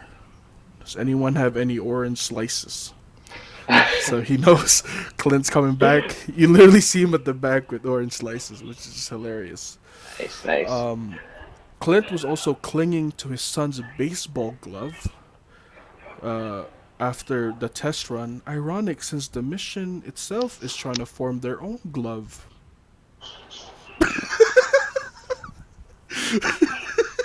Is that too far? Baseball glove, infinity glove. Stream, what the fuck did I just hear? I don't know about that one. Anyways, that baseball glove belonged to his son Nate, who was named after Natasha. Natasha, yeah. Slightly foreshadowing her death in their actual mission. Interesting. Is it interesting or is it blitzed thoughts? Blitz Blitzed. That's very blistering. Very Um, blistering. During the planning phase, Thor only puts eye drops in his left eye since his right one is fake after losing it to Hela. That one's pretty straightforward. Uh, the time suits incorporate Stark's nanotech, Pym's quantum tech, and the Kree visor tech, like Quill's and Carol's. Pretty cool. Oh yeah, yeah. Hulk was seen eating his own Ben and Jerry's flavor during the planning phase, which is Wong's favorite flavor he mentioned in Infinity War. Hulk of Uh, Hulk of Something. Hulk of burning fudge. Yeah, something like that. And we also see Nebula having a hard time using chopsticks, which to me is just hilarious because she has no idea what these are. You know what I mean? Um, That's true. by the end of the movie, Clint took Natasha's signature taser weapon looped around her wrist, and you kind of see him use it in the final battle. She. It's kind of sad, you know. Oh man. Uh, During the pep talk, yep, arc reactor.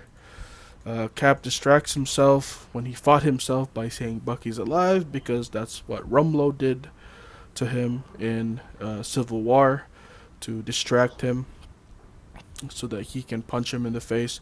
And he also got reminded of Bucky since he was in a chokehold like what he did to Bucky in Winter Soldier. Cool. Yeah. Stan Lee cameos as a hippie driver in the 1970s that yells out, "Hey man, make love, not war." Iconic. His bumper sticker also says "Nuff said." That is a nod to his signature saying back in the early days in the 70s. And his license plate says 420 LRO, or "Let's roll one," as I would usually do, but this time around, right? Come on. Right, Stanley? Shout out to Stanley, man. Let's roll one. Come Stone. on. Uh, oh my god. When assembling the new gauntlet and the stones, it reflects the same way his dad handled it in the Tesseract via the robotic arm. Remember that scene? And then Rocket's like, boom! And he's like, whew. But when Howard did it, he actually exploded, right? And he like fucking Yeah, fell yeah. back. So that's sort of like a nod to that. Um, Funny scene. okay, this one, a lot of people asked if there was a foreshadow of Sam Wilson getting the shield back. When Steve was set to return the stones, Sam offered, "Hey, I can come with you if you want, if you need some help," Uh, right? oh yeah. And Steve Right. said he declined, and he told Sam, "You're a good man." And this is the Wow. same thing that Dr. Erskine told Steve as to why he picked him for the serum. Yeah, Because yeah. you're a good man. Ooh. And also, when Sam approached Old Cap, he approached on the left. Ooh, on your left again. True. That's the key. You have to come on your left, and then things will come true. Yeah, things will come true. And that is the only notes I have. Wow, Nothing too crazy. That's not crazy. That's not crazy. That's not too crazy at all. But there were a lot of things that I learned from this deep dive, and I hope you guys did too. I still rate this movie. I don't want to give it a 10 out of 10 because I feel like, eh, I'll give it a 9. Deserves more. I'll give it a 9.5 out of 10. I'm only giving it half. I'm taking away half a point. Uh, I don't even know if I can see a bad thing or not, you know? The only bad thing I can see is that we had to fight an old Thanos and not the Thanos that killed us. It would have been nice Yeah. to get revenge on the Thanos that fucked us over. Yeah. Yeah. We were like, it was a heavy matchup in Yeah. favor of us. In favor Like of us. we fought with them. But Thanos was still as maniacal and still as powerful as he was in this one, as he was in Infinity War. If not stronger because he had a younger body. But Yeah. Still, I'll give it a 9.5 out of 10. Very close to a 10 out of 10. If you round it off, it's practically 10 out of 10. Yeah. I Um, agree. I agree. is that also your rating? I mean, Yeah. I rate it nicely, like 10, because it surpassed uh, just the movie category. It's mhm. like the experience category was just, you know, over the top. Opening night and then like the next like 8 times Mhm. after in the movies. Yeah. It's just like it was. You can milk it. I was happy to give them my money each time. I was like, yes, here it is. I will watch Facts. this on the big screen. Yeah, Exactly, man. This is. yeah. I'm glad that I, partook. Is that a word? Partook in the Partaked, partaken, partooken, partake, partooken. partaken in the Infinity Saga. I think it came in at a good age where I was most receptive to it. Yeah, Um, I think I was what 2008. How old? How old were you you're in 18. 2008? I was I was 18. 18. So 18. you're I 19. was 19. Yeah, and it was like we were just Oh yeah, losing hope in superhero movies once again, yeah. and It's getting bad. Iron Man brought it back up. It gave us a glimpse of hope, and destiny fulfilled. You know, at at some points. But guys, we're not even done yet. This is Endgame. No, they gave us still one more movie in the Infinity Saga. The encore. Um, the encore. This is the aftermath. You know what I'm saying? Yeah. This is we get to see the world after the fact that Tony sacrificed himself and all that stuff. Um, that's Far From Home, Yep. which is our last fuck our last Crazy. analysis for this Infinity Saga, and it felt like yesterday when we were still ranking them per movie, and then now we're actually finishing up this saga, and this was sort of like uh, something that we talked about a little bit when we would be streaming. It'd be like, yo, we should like do like a analysis on like the MCU since it's so good, and now we actually did it. God. It's Yeah. actually pretty One more much. stone. These guys had one more stone. Facts, one more stone, Yeah, yeah. which is Far From Home. So I hope you guys enjoyed Honest. this. I hope you guys learned something. And if there's something that we missed from this, please let us know because I really can't find any more things unless you're like one of those like super deep guys that just like overanalyze everything. I don't know everything in the world, so I can't pinpoint every single reference. I just see what I can see. Um, but I'm sure we missed some parts. And if we did, let us know what they are. Next week, we're going to be doing Spider Man Far From Home, which is the last installment of the Infinity War saga. Oh yeah. Sad face. Jeez. Um, but then it also means a new beginning. Um, have we decided? I think we're going to do Sam Raimi's Spider Man next, which is the Yeah, three, yeah. three We movies. got a lot of options, stream.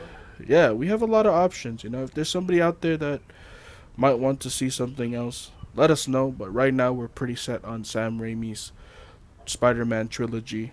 Shouldn't be that quick. I mean, shouldn't be that long of a rewatch. But I'm still excited because I literally have not seen any of these movies Oh, since so excited. since I was pretty It's young. gonna be vintage. It's gonna look vintage. Yeah, it's gonna look like the 1970s. Yeah, black and white. With Just text. no audio. And then it's gonna be like that. But hope you enjoyed it, and hope you guys catch us next week for Spider-Man: Far From Home. Till next time, guys. See you later.